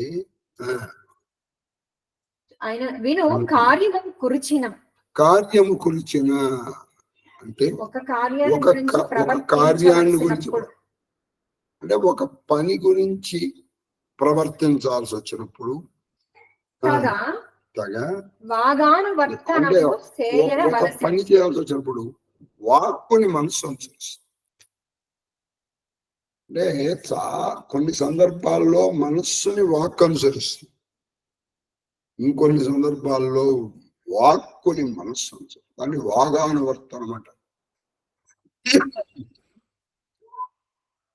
వాగానువర్తనము అంటే వాక్కుని ఇది అనుసరిస్తుంది. ఎలా? ఇప్పుడు మనం విందాం. చాలా పెద్ద డిస్కషన్ జరుగుతుందండి ఇప్పుడు. ఎంత మనస్సు కూడా మనకి మెంటలెక్కిచ్చేటువంటి కూడా ఏది వినే వాళ్ళకి సరదాగా, లేని వాళ్ళకి చక్కటి నిద్ర వస్తుంది. మనంబునకు అమ్మే కలుగుట అట్లు చెప్పితే అంటే ఇప్పుడప్పుడు వాక్కుకి మనస్సును అనుసరించాల్సిన పరిస్థితి ఏర్పడుతుంది. ఇది కార్యము కోసం ఒక పని చేయాల్సి వస్తుంది. అందుకని అలా చెప్పాను. అని పలికి మరియు ఆ మహీశ్వరోత్తముని ఇట్లని ఆ బ్రాహ్మణుడి ఇలా మనసును వాక్కును మాలోన అనఘ చరిత ఎక్కుడెవ్వరని అంబోజాసనుడు అడిగిన అతండెక్కుడు మనము అనవుడు వాని అక్కమల భవని అక్కమల. ఒక రోజున ఇవన్నీ చాలా సంకేతాలండి. అంటే మనకు కథ చెప్తే కానీ అర్థం కాదని కృష్ణుడు బహుశా అర్జునుడి చేత ఈ ప్రశ్న అడిగించాడు. ఒక రోజున మనస్సు వాక్కు ఈ రెండు రూపాలు ధరించి బ్రహ్మదేవుడి దగ్గరికి వెళ్ళి నమస్కారం, ఏమన్నా ఇలా వచ్చాడు. అయ్యా మీకు తెలుసు కదా నేను మనస్సు, తెలుసు అయ్యా చెప్పు. అయ్యా మీకు తెలుసు కదా నేను వాక్కుని, తెలుసు చెప్పిన. మా ఇద్దరిలో ఎవరు గొప్పండి? మనకి దౌర్భాగ్యం ఉంటుందండి. ఒకప్పుడు పిల్లల్లో ఉండేది అది, ఇది మా స్కూల్ గొప్ప, మీ స్కూల్కి ఇది బాగా అని. ఇప్పుడు నేను కొంతమంది మొన్న ఎప్పుడో విన్నాను టీచర్స్ లో, ఏముందండి తెలుగు అక్కడ వాడు మ్యాథ్స్ వాడు చెప్పు మరి. ఇలా ఒకళ్ళు ఇంకొక సబ్జెక్ట్ ని కించపరచడం చూసారా? అలాగే ఒక పీఠం వాళ్ళు ఆ పీఠం వాళ్ళండి వాళ్ళు సరిగ్గా చేయరండి అని ఎవరైనా అంటే అసలు నువ్వు ముందర సరిగ్గా చేయట్లేదు నాలుగు. ఎందుకంటే సమయాచారం ఏం చెప్పారు? వీరాన్న నిందయే చేయకూడదు ఎప్పుడు. కానీ మనసుకి ఇది బాగా ఉంటుంది. మనం ఈ మాట అడిగేటప్పుడు బ్రహ్మదేవుడు ఏమని చెప్పాలని మనసుకుంటుంది, మనసే అనాలని. అలాగే వాక్కు కూడా వాక్య అని చెప్పాలి. ఆయన ప్రశ్నలోనే గొప్ప ఉంటుంది. నేను మిమ్మల్ని ఇలా అడిగా అనుకోండి, కానీ భారతం ఇలా చెప్పిన వాళ్ళు అందరూ ఉన్నారా అన్నా అనుకోండి. అంటే మీరు అంటే అవును గురుగారు మీరు తప్పేవారు లేరు, మాకు మీరే కదా మీనా.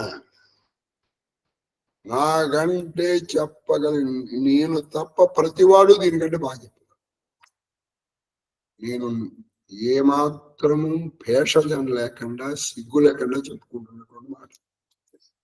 నాకంటే ప్రవచనాలు ప్రారంభించిన ఏ ఒక్కడైనా బాగా చెప్పాలి. ఇప్పుడు ప్రారంభించిన వాళ్ళు ఎప్పుడో అందులో పండిపోయినటువంటి వాళ్ళ గురించి నేను మాట్లాడలే. కాబట్టి ఈ ప్రశ్నలోనే చాలా విచిత్రమైన ప్రశ్న అడిగారు, మాలో ఎవరు గొప్ప అని. అనేటప్పటికీ ఆయన ఆలోచించి ఇద్దరు ఆలోచించడానికి ఏముందమ్మా, మనసే గొప్పది అన్న. అనేటప్పటికీ వాణి అంటే సరస్వతి, అదే కదా ఆవిడ వాక్కు కాదు, ఇష్ట దేవదేవత కదా. ఆవిడ బ్రహ్మదేవుడితో ఇలా అంది, ఏముందంటే వచనం ఏను నీకు కామదోహిని. ఏమిటయ్యా? నన్ను కామదోహినై ఉన్నాయి అంటే నీ కోరికలన్నీ నేను తీరుస్తున్నా. నీ నాలుక మీద నీ కోరికలన్నీ తీరుస్తున్నా. కోరికలు తీర్చడంలో అంటే మనం నోటితోనే కదా అన్ని మాటలు ఏదైనా చేసుకొని పని చేసేది. నీ కోరికలని తీర్చేది నేనా? నువ్వు నన్ను ఆ మనసు ఎదుర్కొంటే తక్కువ చేస్తావా? మనసు ఎక్కువ అంటావా నువ్వు? అయ్యుండా అయ్యుండా నన్నెట్లు తక్కువగా పలికితి అని నన్ను ఎట్లుగా అయినా తక్కువగా పలికింది, నన్ను ఎందుకు తక్కువ చేసేవయ్యా? అంటే నాకంటే మనసు ఎక్కువ అంటే నీ ఉద్దేశం ఏంటి? నేను తక్కువనేగా. నీ కోరికలన్నీ తీర్చేది నేనా? మనసు కాదే అంది వాణి. అనిన అతడు అని అతడు స్థావరంబను జంగమంబను స్థావరము జంగమమ్మను అను అన నాకు రెండు నాకు రెండు మనస్సులు మనస్సులు. గలవు. అప్పుడు ఈ బ్రహ్మదేవుడు చెప్తున్నాడు ఎవరికి? ఆ వాణికి. నాకు రెండు మనస్సులు ఉన్నాయి. ఏమిటి? ఒకటి స్థావరం, రెండోది జంగం. అంటే స్థిర చర. స్థిర చర అనే రెండు మనస్సు ఉన్నాయి నాకు. స్థావరంబు నా వద్దను స్థావరంలో స్థిరమైనటువంటి మనస్సు నా వద్దను, జంగమంబు నీ కడను నిలుచు. నాకు రెండు మనస్సులు ఉన్నాయి బ్రహ్మదేవుడు అన్నాడు. అందులో స్థావరమైనటువంటి అంటే స్థిరమైనటువంటి మనస్సు నా దగ్గర ఉంది. జంగమము అంటే చరము ఆయన మనస్సు నీ దగ్గర ఉంది. నీ దగ్గర ఉన్న మనస్సు కూడా నాదే. భవద్గోచరత్వంబనం పరగు భవద్గోచరత్వమనం పరగు వర్ణంబు వర్ణంబు మంత్రంబు సర్వంబు మంత్రంబు సర్వంబు జంగమను మనస్సుగా నెగడు. నువ్వు ఏంటి?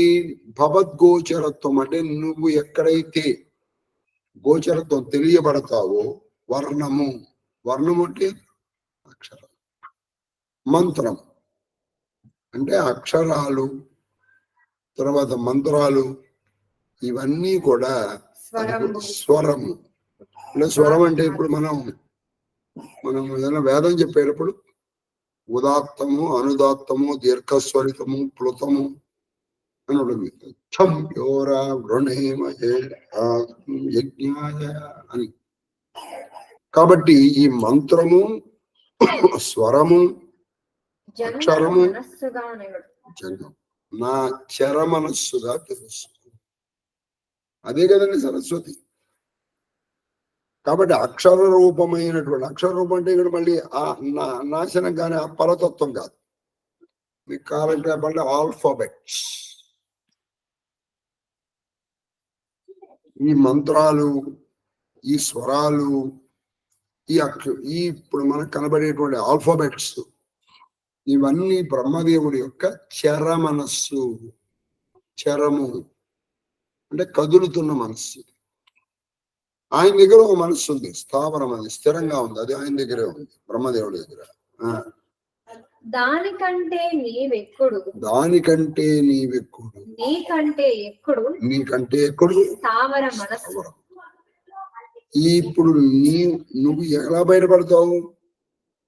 ఈ ఆల్ఫాబెట్స్, మంత్రాలు, స్వరాలతో. దానికంటే నువ్వు ఎక్కువ అంటే సరస్వతి మూర్తి. దానికంటే ఎక్కువ నా స్థావరమైన మనస్సు. ఎవరు? కావున ఈ మాట ఆడంగల దానము కాదు. ఈ మాట ఆడంగల దానము కాదు. నువ్వు ఇలా మాట్లాడకూడదు. ఎందుకని? నీకంటే వాటికంటే నువ్వు ఎక్కువ, కానీ దానికంటే నా స్థావరము, స్థిరమైన మనస్సు ఎక్కువ. ఇది నువ్వు తెలుసుకోవాలి. నువ్వు ఇలా మనస్సుని ఎందుకు నన్ను తక్కువ చేసావని అనకూడదు. నేను కథలాగే చెప్తే మనకు అర్థం ఉందని అసలు చెప్తున్నారు. ఇక డిస్కషన్ ఏంటి? మనస్సు గొప్పదా, మాట గొప్పదా అని దాన్ని. అందుకని మనస్సుకి మాటకి పెర్సానిఫికేషన్ చేశాడు అసలు. ఈ పెర్సానిఫికేషన్ అంటే కవులు ఏం చేస్తారంటే దేనికైనా ప్రాణం ఇచ్చేస్తారు. ప్రాణం ఇచ్చి దాని చేత మాట్లాడించేస్తారు. కాబట్టి అవి ఏం చేస్తారు? వాళ్ళ ద్వారా మనకి సందేశాన్ని ఇవ్వడం ఉన్నారు, ఆ సంకేతాలు అని నిర్దేశించే సందర్భం. విను అమ్మే నిర్దేశమున వాగ్దేవి మూర్ఛపోయినట్లే ఆవిడకి ఆశ్చర్యపోయింది. ఏమిటి ఈ స్థావర ఘటన తర్వాత నా ప్రదేశం అనుకుని ఆవిడ షాక్ లో దాదాపు మూర్చిపోయినంత పని అయింది ఆవిడ. ఏమిని పలకకుండి ఏమని ఆవిడేం మాట్లాడకుండా పదపడి వినయంబున అజుని శరణు వేడి ఏమి అనకుండా సరిగా బ్రహ్మదేవుని శరణు నాకు అర్థం కావట్లేదు. ఇంతవరకు నేనే గొప్ప అనుకుంటున్నాను. నీ స్థావరమైనటువంటి మనస్సు తర్వాత హైరార్కీలో ఈ ఆర్డర్లో నాది రెండోది ఇప్పుడు నాకు తెలుసు. శరణు వేడి ఎలా అయితే అడిగితే వచనం అనినా బ్రాహ్మణి పతితో బ్రహ్మ మాటకు కొరబోయిన వాణి ఏమిటంది అని అడిగిన బ్రాహ్మణుడు, సరేనయ్యా నువ్వు బ్రహ్మ మాటగా ఆవిడ మూర్చిపోయిందన్నావు కదా, మూర్చపోయినంత పని అయినటువంటి వాణి ఆవిడకి మళ్ళీ స్వస్థితికి ఎలా వచ్చింది? మళ్ళీ స్వస్థితికి వచ్చి శరణం వెళ్ళింది కదా, ఎలా వచ్చింది ఆవిడ? చూసారా ఆవిడ అంటే కథని చాలా జాగ్రత్తగా ఫాలో అవుతుంది ఆవిడ. ఏదో చెప్పుకుంటున్నాడా 9ంటికి మహాదేవం చెప్తే సరిపోదు అనుకోవట్లా. ఎందుకని ఆవిడ కావాలని అడిగింది కాబట్టి. నువ్వు అడిగినప్పుడు సమాధానం నువ్వు విన్నావనుకో చాలా జాగ్రత్తగా పెట్టు.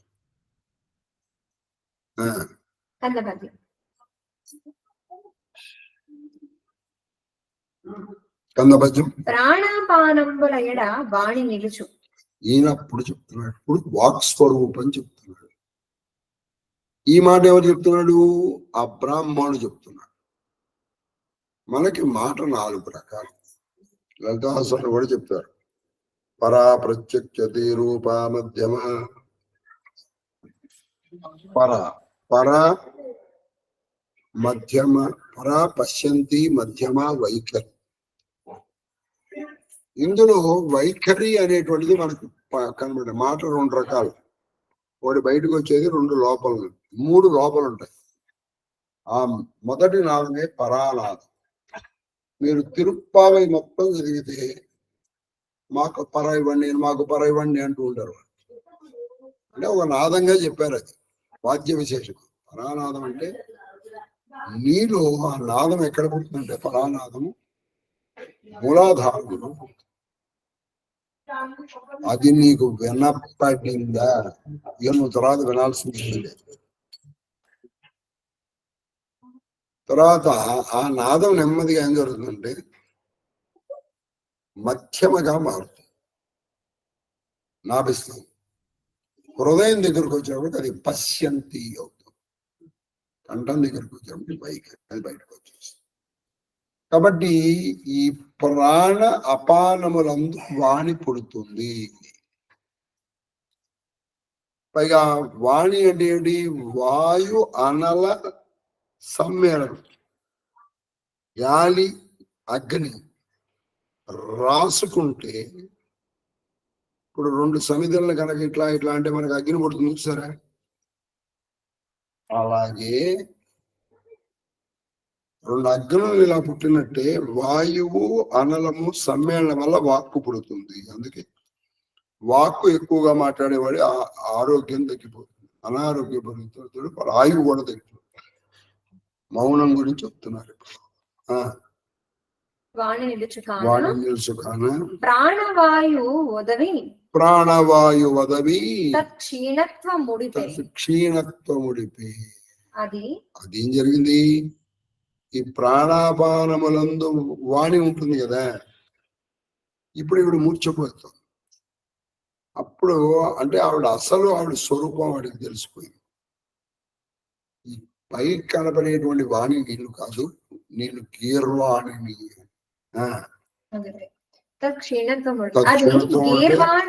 అది గీర్వాణ జ్యేష్ఠ ప్రభావ గీర్వాణి. నేను పైకి వచ్చేవా కదా, అసలు నా నాదం ఇంకా లోపలికి వెళ్ళింది, పచ్చం ఇంకా వెళ్ళింది పరా. అది నా నాదం. ఈ బయటకు వచ్చేటువంటి మాట కాదు నేను. కాబట్టి ప్రభావవంతమైనటువంటి గీర్వాణమైన అసలు స్వరూపం అని తెలుసుకున్నటువంటి ఆవిడ తేరుకున్నది అని ఆ బ్రాహ్మణుడు ఈవిడికి చెప్పాడు. తర్వాత వచనం వచనం ఇట్టివని వాంగ్మన ప్రకారములు ఇట్టివని ఎరుగుట వాంగ్మన ప్రకారములు ఎరుగుట మోక్షములకు మూలం. చూడండి, మోక్షానికి మూలం ఏంటి? వాక్ ఇటువంటిది, మనస్సు ఇటువంటివన్నీ తెలుసుకోవడమే మోక్షానికి మూలం. అందుకే చాలా మంది మౌన వ్రతాన్ని పాటిస్తారు. కనీసం వైఖరిని నన్ను ఆపేయగలుగుతారు. అసలు నువ్వు లోపల మాట్లాడటం కూడా ఆపేస్తే చాలా మంచిది, వైఖరిని ఆపేస్తారు. ఇంకను వాణి మనస్సుల తెరంగు చెప్పెద. ఇంకా వాణి మనస్సుల తెరంగు, ఇంకా ఈ వాణి అంటే వాక్, మనకి తెలియడం కాదు. వాణి అంటే సరస్వతి అన్నట్టుగా అర్థం. మనస్సుల యొక్క తెరంగు విధానం చెప్తాను విను అన్నాడు. తేటగీతి ప్రాణు పొదవుట ప్రాణు వదవుట, ప్రాణమనే వాయువును అది ప్రాణమని వదవుట. వాణి అపాను చెంది వాణి అపాన అంటే ప్రాణముల్లో ఈ వాక్కు కలపడం వల్ల ఇది అపానాన్ని దగ్గరికి వెళ్తుంది. తాను దాన భూతాత్మయే అప్పుడు ఏం చేస్తుంది? తాను భూతాత్మయ్యి తను విడిచి అంటే ప్రాణములోకి వెళ్ళి పరలోకి వెళ్ళేటప్పటికి ఇది లేదు, ఇది తనువు లేదు. అందుకే మీరు ఎప్పుడైనా త్యాగరాజ కృతి విన్నా అనుకోండి, మూలాధారమందలి నాదము వినుటయే మోదము, అది మీకు అనేకమైన వేణునాదానముల సంగమంగా కనిపిస్తుంది. తర్వాత భూతాత్మ తనువు విడిచి జ్ఞాన చేష్టిత సర్వవ్యాప్తి నొందా మనసు సుస్థితి నొందు సమాను మనసు. అప్పుడేం జరుగుతుంది? ప్రాణాపానంలో కలిసినప్పుడు అది అపానంలో కలిసి తనువు పోతుంది. తనువు పోయేటప్పటికి ఏం జరుగుతుంది? ధ్యాన చేష్టిత అంటే మొత్తం శరీరం అంతా ధ్యానుడి క్రియ వల్ల అంటే మొత్తం శరీరం అంతా వ్యాపిస్తుంది. శరీరం అంతా వ్యాపించి అదేం జరుగుతుంది? అప్పుడు సమానంలో కలుస్తుంది. అప్పుడు మనసు సుస్థితి.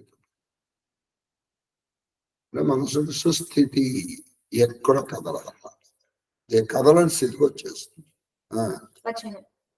మనసు సుస్థితిని పొందుట ముక్తికి కారణమని చెప్పి వెళ్ళియు.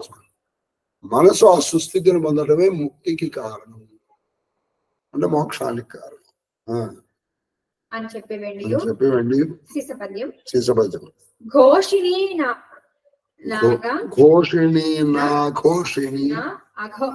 అఘోషిణి అంటే ఘోషి అంటే బయటికి కనపడేది.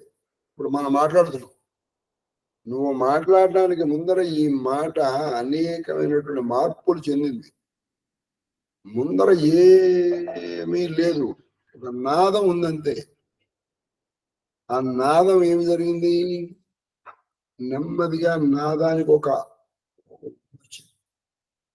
ఇప్పుడు మీరు చూడండి, ఒక జంతువులు ఉన్నాయి, వాటికి దగ్గర నాదం ఉందంతే, బయటికి కూడా నాదమే వస్తుంది. కానీ నీలో ఉన్న నాదం ఏం జరుగుతుందంటే మధ్యమ దగ్గరకు వచ్చేటప్పటికి ఆ శబ్దము ఒక సిస్టమ్ లాగా ఏర్పడుతుంది. పశ్చంతి దగ్గరకు వచ్చేటప్పటికి అవి చక్కగా ఒక వరుస క్రమంలో ఏర్పడతాయి. వైఖరికి వచ్చేటప్పటికి వాక్యాలుగా ఏర్పడి బయటకు వస్తుంది. నాదము కాస్త ఒక శబ్దముగా ఏర్పడుతుంది. ఈ శబ్దము నీకు రెండు రకాలు, బయట కనబడేది ఒకటి, కనబడనివి మూడు. బయట కనబడేది వైఖరి, పరా మధ్యమా పశ్యంతి కనబడదు. ఘోషిణి అన్న రెండు తరంగులు కలిగి వాగ్దేవి రెండు విధాలుగా ఉంటుంది. బయటికి కనబడేది, కనపడనిది. కనపడనివి మూడు, కనపడే అందఘోషిణి అందఘోషిణి. గరీయసి ఇందులో గొప్పది ఏంటంటే కనపడనిది, అది గొప్పది. కాబట్టి వాక్కును లోపలికి తీసుకెళ్ళాలి. వాక్ స్వరూపాన్ని అర్థం చేసుకోండి నెమ్మదిగా. అది గరీయసి గరీయసి ఉత్తమ రసంబు ఉత్తమ రసం, అది గొప్పది. గోవు చందంబున కురియు గోవు సందమన కురియుచుండు అవ్యయ రూప అవ్యయ రూపం. అది యొక్క గోవు పాలిచ్చినట్టు చక్కగా అనిపిస్తుంది. ఆ నాదం నీకు తెలిసింది అనుకోండి, ఆ నాదం విన్నావు అనుకోండి, అదే వేణునాదం. అది అవ్యయ రూప అవ్యయ రూప దివ్య ప్రభావోజ్వల దివ్య ప్రభావోజ్వల బ్రహ్మవాదిని బ్రహ్మవాదిని. అది ఏంటంటే అవ్యయము, ఎప్పుడు తరగదు. దివ్యమైన ప్రభావంగా ఉజ్వలంగా ఉంటుంది. అది బ్రహ్మవాదిని అంటే బ్రహ్మం గురించి తెప్పేటువంటిది. ఇట్లు ఇట్లు బ్రాహ్మీ విధము కనుట ఇట్లు బ్రాహ్మీ విధము కనుడా అంటే ఆ మాట, మహానందకరం. బ్రాహ్మీ అంటే ఆ వాక్కు తెలుసుకోవడం మహానందకరము, గొప్ప ఆనందాన్ని ఇచ్చేది అని చెప్పి ఆ విప్రుడు మరియు అవిప్రుండు మరియు వెలదితోడ అవ్వలదితోడ వినుము గ్రాణాధికముల 5 అది. ఇంకా విప్రుడు ఆ వెలదితోడ ఆడుతున్నాడు. ఘ్రాణాధికములు 5. ఘ్రాణము మళ్ళీ చెవు, కన్ను, ముక్కు, నోరు, చర్మం, మనస్సు బుద్ధి మొత్తం 7. ఒక అధిష్టానమున నుండి ఎరుంగవు అబల ఒండొంటి విషయములు అలమి కొనగా. ఇవన్నీ ఎవరి అధిష్టానంలో ఉన్నాయి, ఎవరి అధీనంలో ఉన్నాయి? కన్ను గాని, చెవు గాని, ముక్కు గాని, నోరు గాని, చర్మం, జీవాలు. కానీ ఒక చేసేది దానికే తెలుస్తుంది. మిగతా విషయాలు దాని గురించి దానికి ఏమి తెలియదు. కన్ను అనుకోని అదే చూడగలదు. చెవు ఏమి వింటోంది, దీనికి కన్నుకి తెలియదు. నోరేం తింటుందో కన్నుకి తెలియదు, చెవుకి తెలియదు. కాబట్టి ఎవరి ఇంద్రియాలు అవే, కానీ అన్ని ఆశ్రయించుకున్నవి మాత్రం జీవుడు మాత్రం.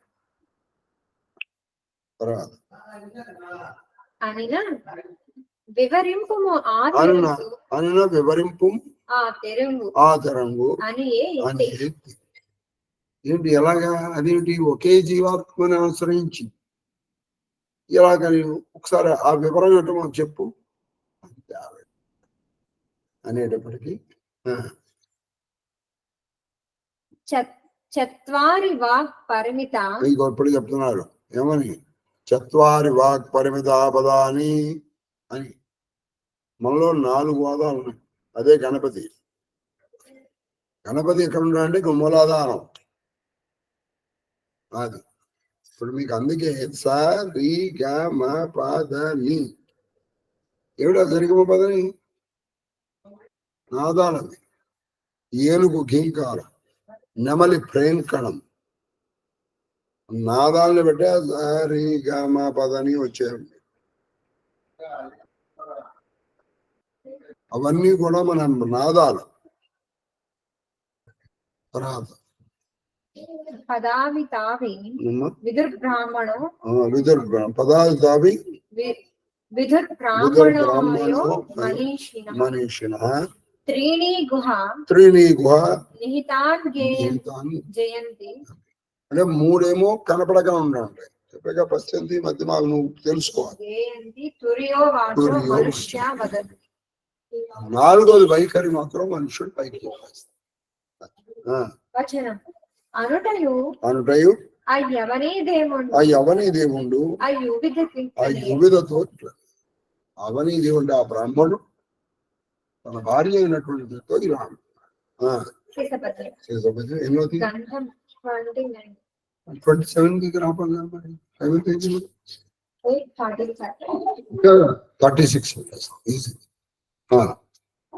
గంధంబు గ్రాణంబ కాని. చూడండి, గంధంబు. ఇప్పుడు ఇది మీకు మనకి తెలిసిందే. ఇది ముక్కు ఉందనుకోండి, కేవలం వాసన చూడగలుగుతుంది. ఇంకేమైనా చేయగలుగుతున్నది చేయలేదు. అదే చెప్తున్నారు. కన్ను చూడగలుగుతుంది, ఇంకేం చేయలేదు. చెవు వినగలుగుతుంది, ఇంకేం చేయలేదు. వాసన తినగలుగుతుంది, ఇంకేం చేయలేదు. చర్మం అది. ముక్కు చెప్పమ్మ. గంధంబు గ్రాణంబ గాని తక్కిన 6 అధిగమింపగా తక్కిన 6 అంటే మనసు చేసే పని కాని. ఇప్పుడు మనకి మొత్తం 7 ఉన్నాయని చెప్పారు. 5 గుణములు, మనసు, బుద్ధి. ఇప్పుడు ఇందులో ఒకటి తీసుకోవు, ముక్కు అదొకటే చేయగలుగుతుంది వాసన, మిగతా 6 అది చేయలేదు. అధిగంపనోపావం.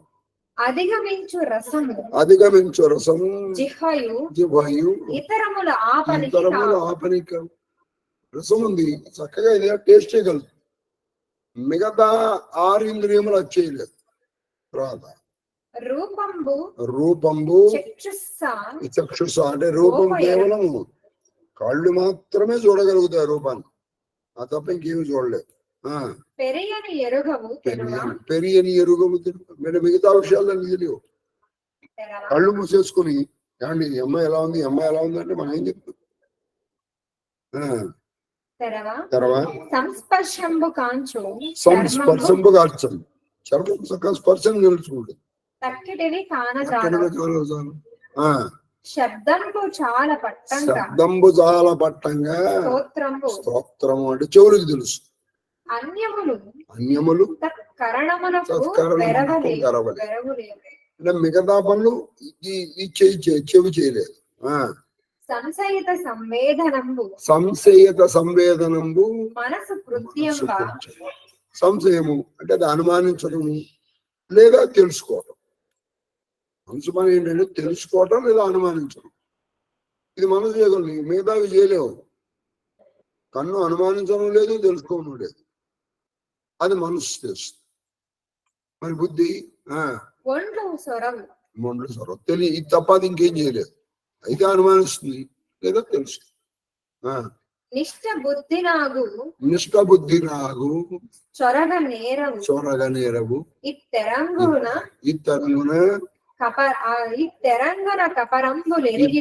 అపరంబులు ఎరిగి.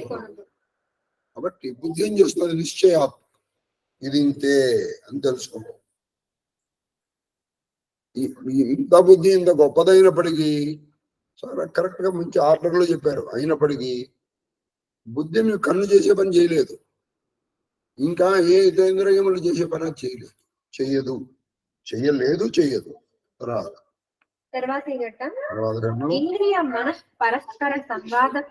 ఇప్పుడు ఇంద్రియములు మనస్సులు కొట్టుకుంటాయి.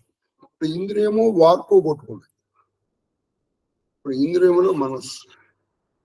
ఇదంతా బ్రాహ్మణుడు తన భార్యకు చెప్తున్నాడు అని కృష్ణుడు అర్జునుడికి అని చెప్పి మనస్సులకు ఇంద్రియములకు తొల్లి కలిగిన సంవాదము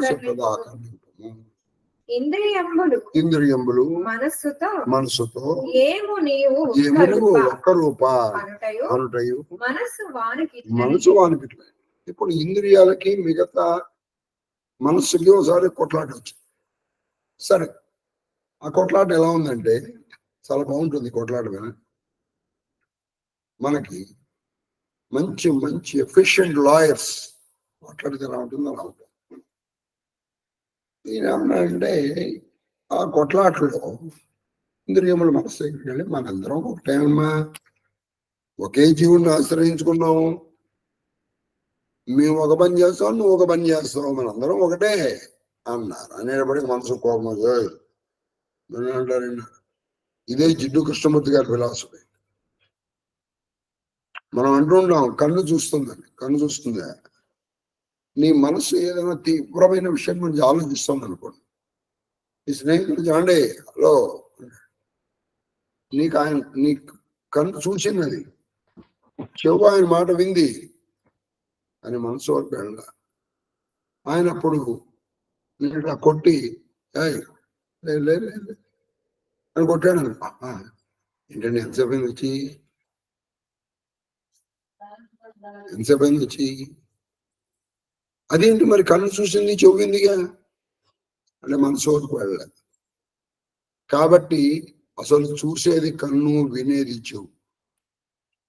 నీ మనసు చాలా అన్యాకరంతంగా ఉంది, ఒక మంచి స్వీట్ పెట్టండి, నీకు అది ఎక్కదు. అంటే రుచి చూసేది కూడా మనస్తే. చెప్పమ్మా. చెంపకమా చనదిటులంట తనదిటులంట కంపెరుగ చాలదు నాసిక. కంపెరుగు చాలదు నా. కంపు అంటే వాసన అని అర్థం ఒకప్పుడు. ఇప్పుడు కంపు అంటే ఏదో బ్యాడ్ స్మెల్ మాత్రమే కంపు అంటారు. అప్పుడు మనసు ఏంటి ఎలా అంటావు? కంపెరుగ చాలదు నాసిక. నీ ముక్కు ఒక వాసన తప్ప నువ్వేం చేస్తావు? నువ్వు అది కూడా నేను యాక్టివ్గా ఉంటేనే నువ్వు వాసన చూడగలవు. నా సహాయం లేక నువ్వు వాసన చూడగలవు ముక్కు. మరి నేను ఒకటంటావేంటి? కన్ను నేను సహాయం లేక నువ్వు చూడగలవా? జిహయం చవుల్ కొన చవులు కొన నాలుక కొన రుచి చూసేటువంటి తెలివితేటలు లేవు. నేను ఏం చేస్తాను అంటే యాక్టివ్గా ఉండి చెప్తాను.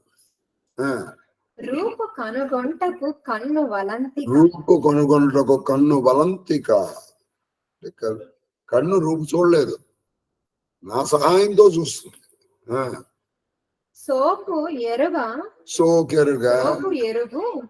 సోకెరుగు శక్తి చర్మములకు ప్రభవింపదు. అంటే సోకు అంటే తాగడం. సోకుట చర్మము తాగదు.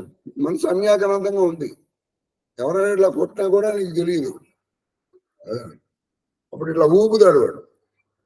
అది శబ్దజాతమున్ వినా చెవి కల్పమేను ఏర్పడకూడదు. అది శబ్దాలు వినగలుగుతుందో చేయ నా సహాయం లేకపోతే.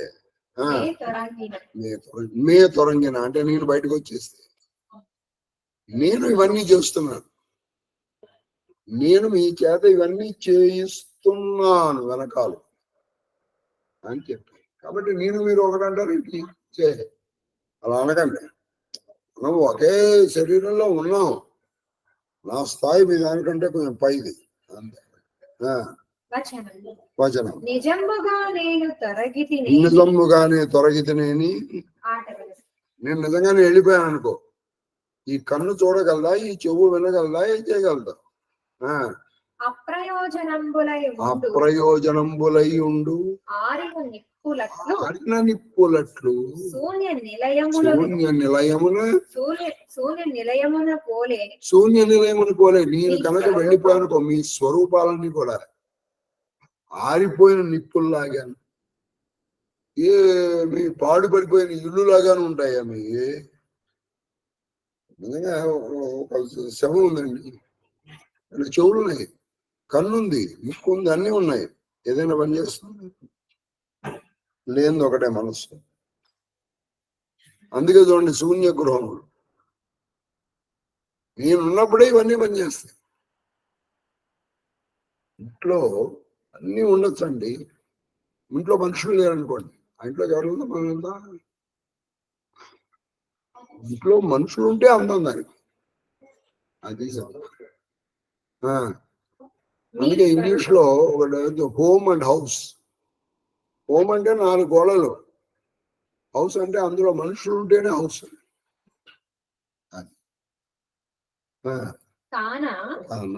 మనసులోన ఎక్కుడు నేను సువే. ఇంత ఇది మాత్రం నిజం గుర్తుపెట్టుకోండి. మనందరిలో కల్లా నేనే మీ అందరికంటే గొప్ప, సుపీరియర్. ఇదే నిజం. మీరు అనవసరంగా మనందరం ఒకటి ఇలాంటి పిచ్చి మాటలు మాట్లాడకండి. ఈసారి అంటే అన్నారు కానీ నేను వెళ్తే మీరేముంది, పాడుపడిపోయిన ఇల్లు లాంటి వాళ్ళు. తీసపద్యం ఇంత వట్టిట్టిదైనా ఇంత పట్టు అట్టిదైనా అంతన కలుగ నేర్చుని అధికత్వము ఏమో వెలికాగా.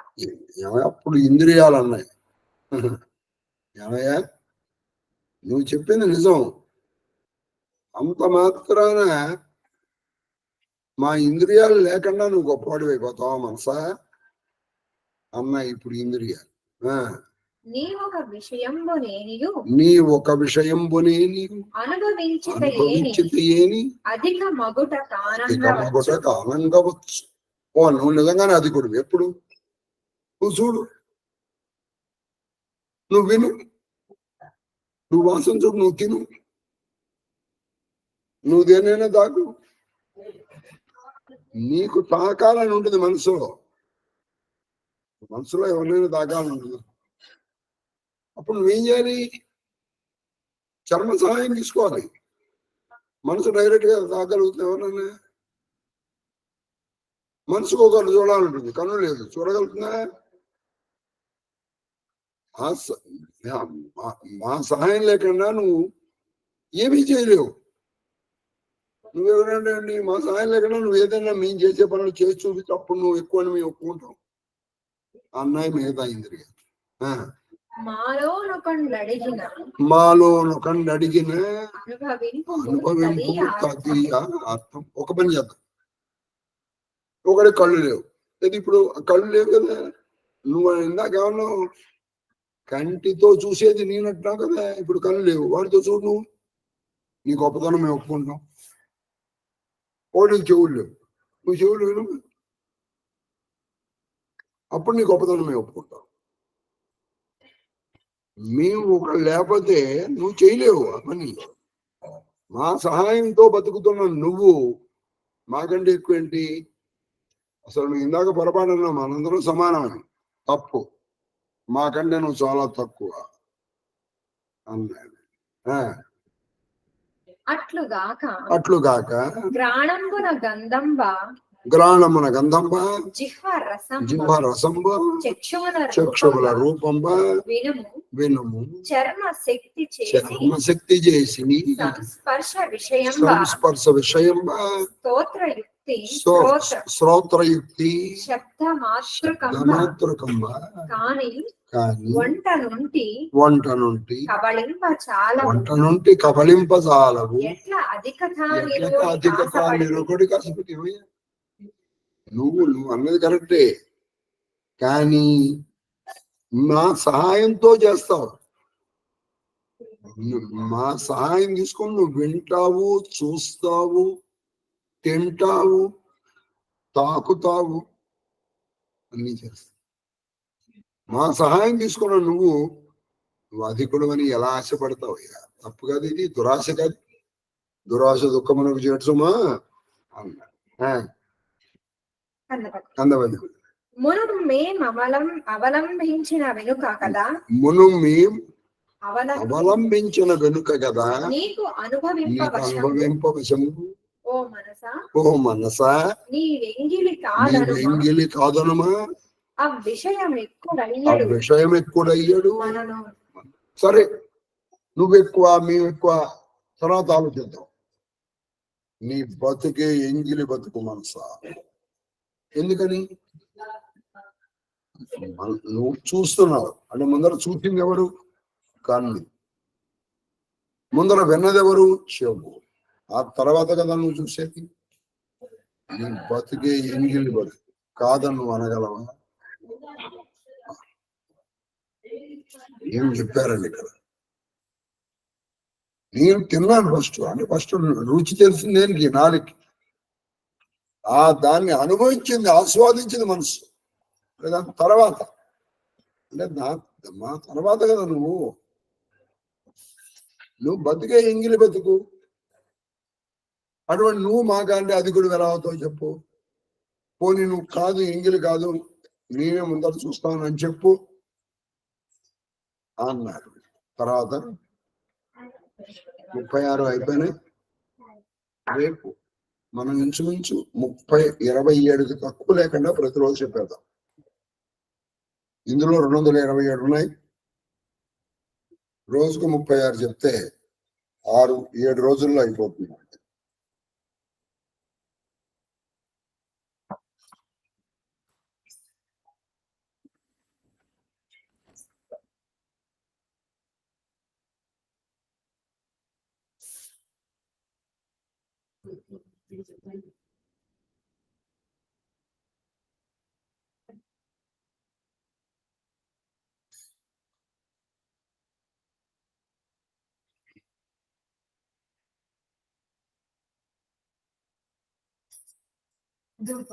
ధూమాగ్రాపయామి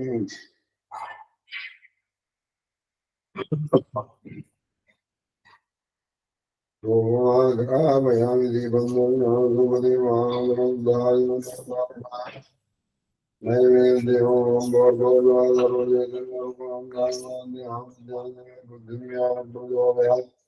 సౌఖ్యం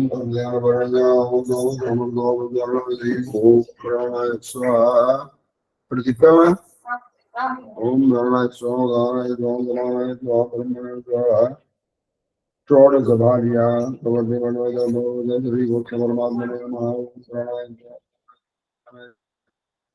ఓం నారాయణ ఓం నమానాయ స్వాహ బ్రహ్మణే స్వాహ మధ్య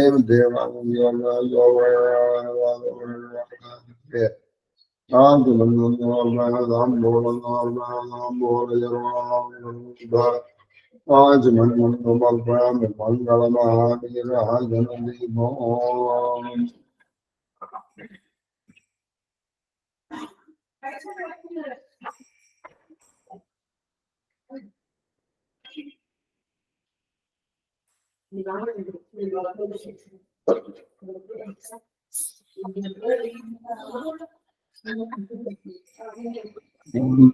लक्ष्मी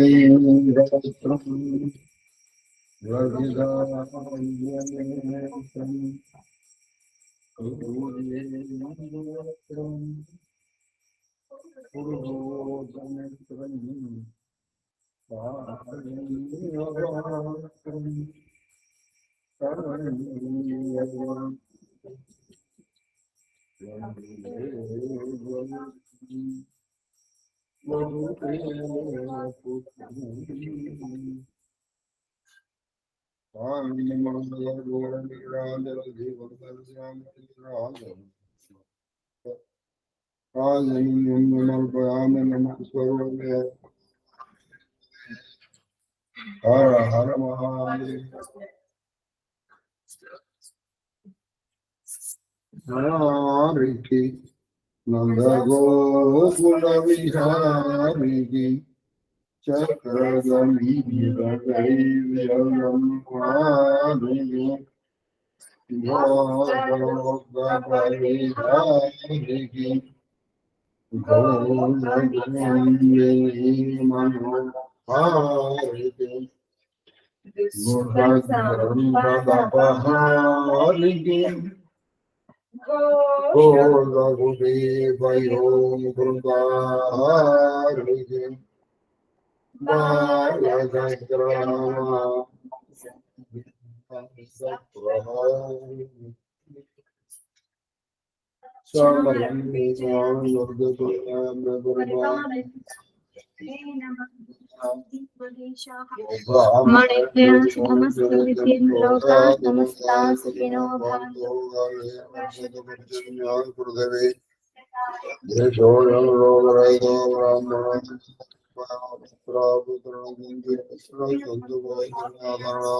महादेवा महादेव मास्टर महादेव महादेव महादेव महादेव महादेव महादेव शास्त्री गारू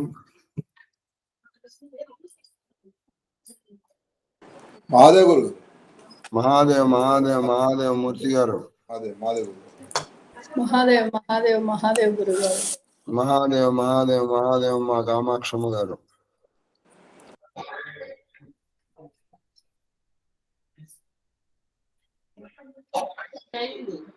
महादेव महादेव महादेव गुरु गाరు महादेव महादेव महादेव तल्ली श्री ललित महादेव गुरु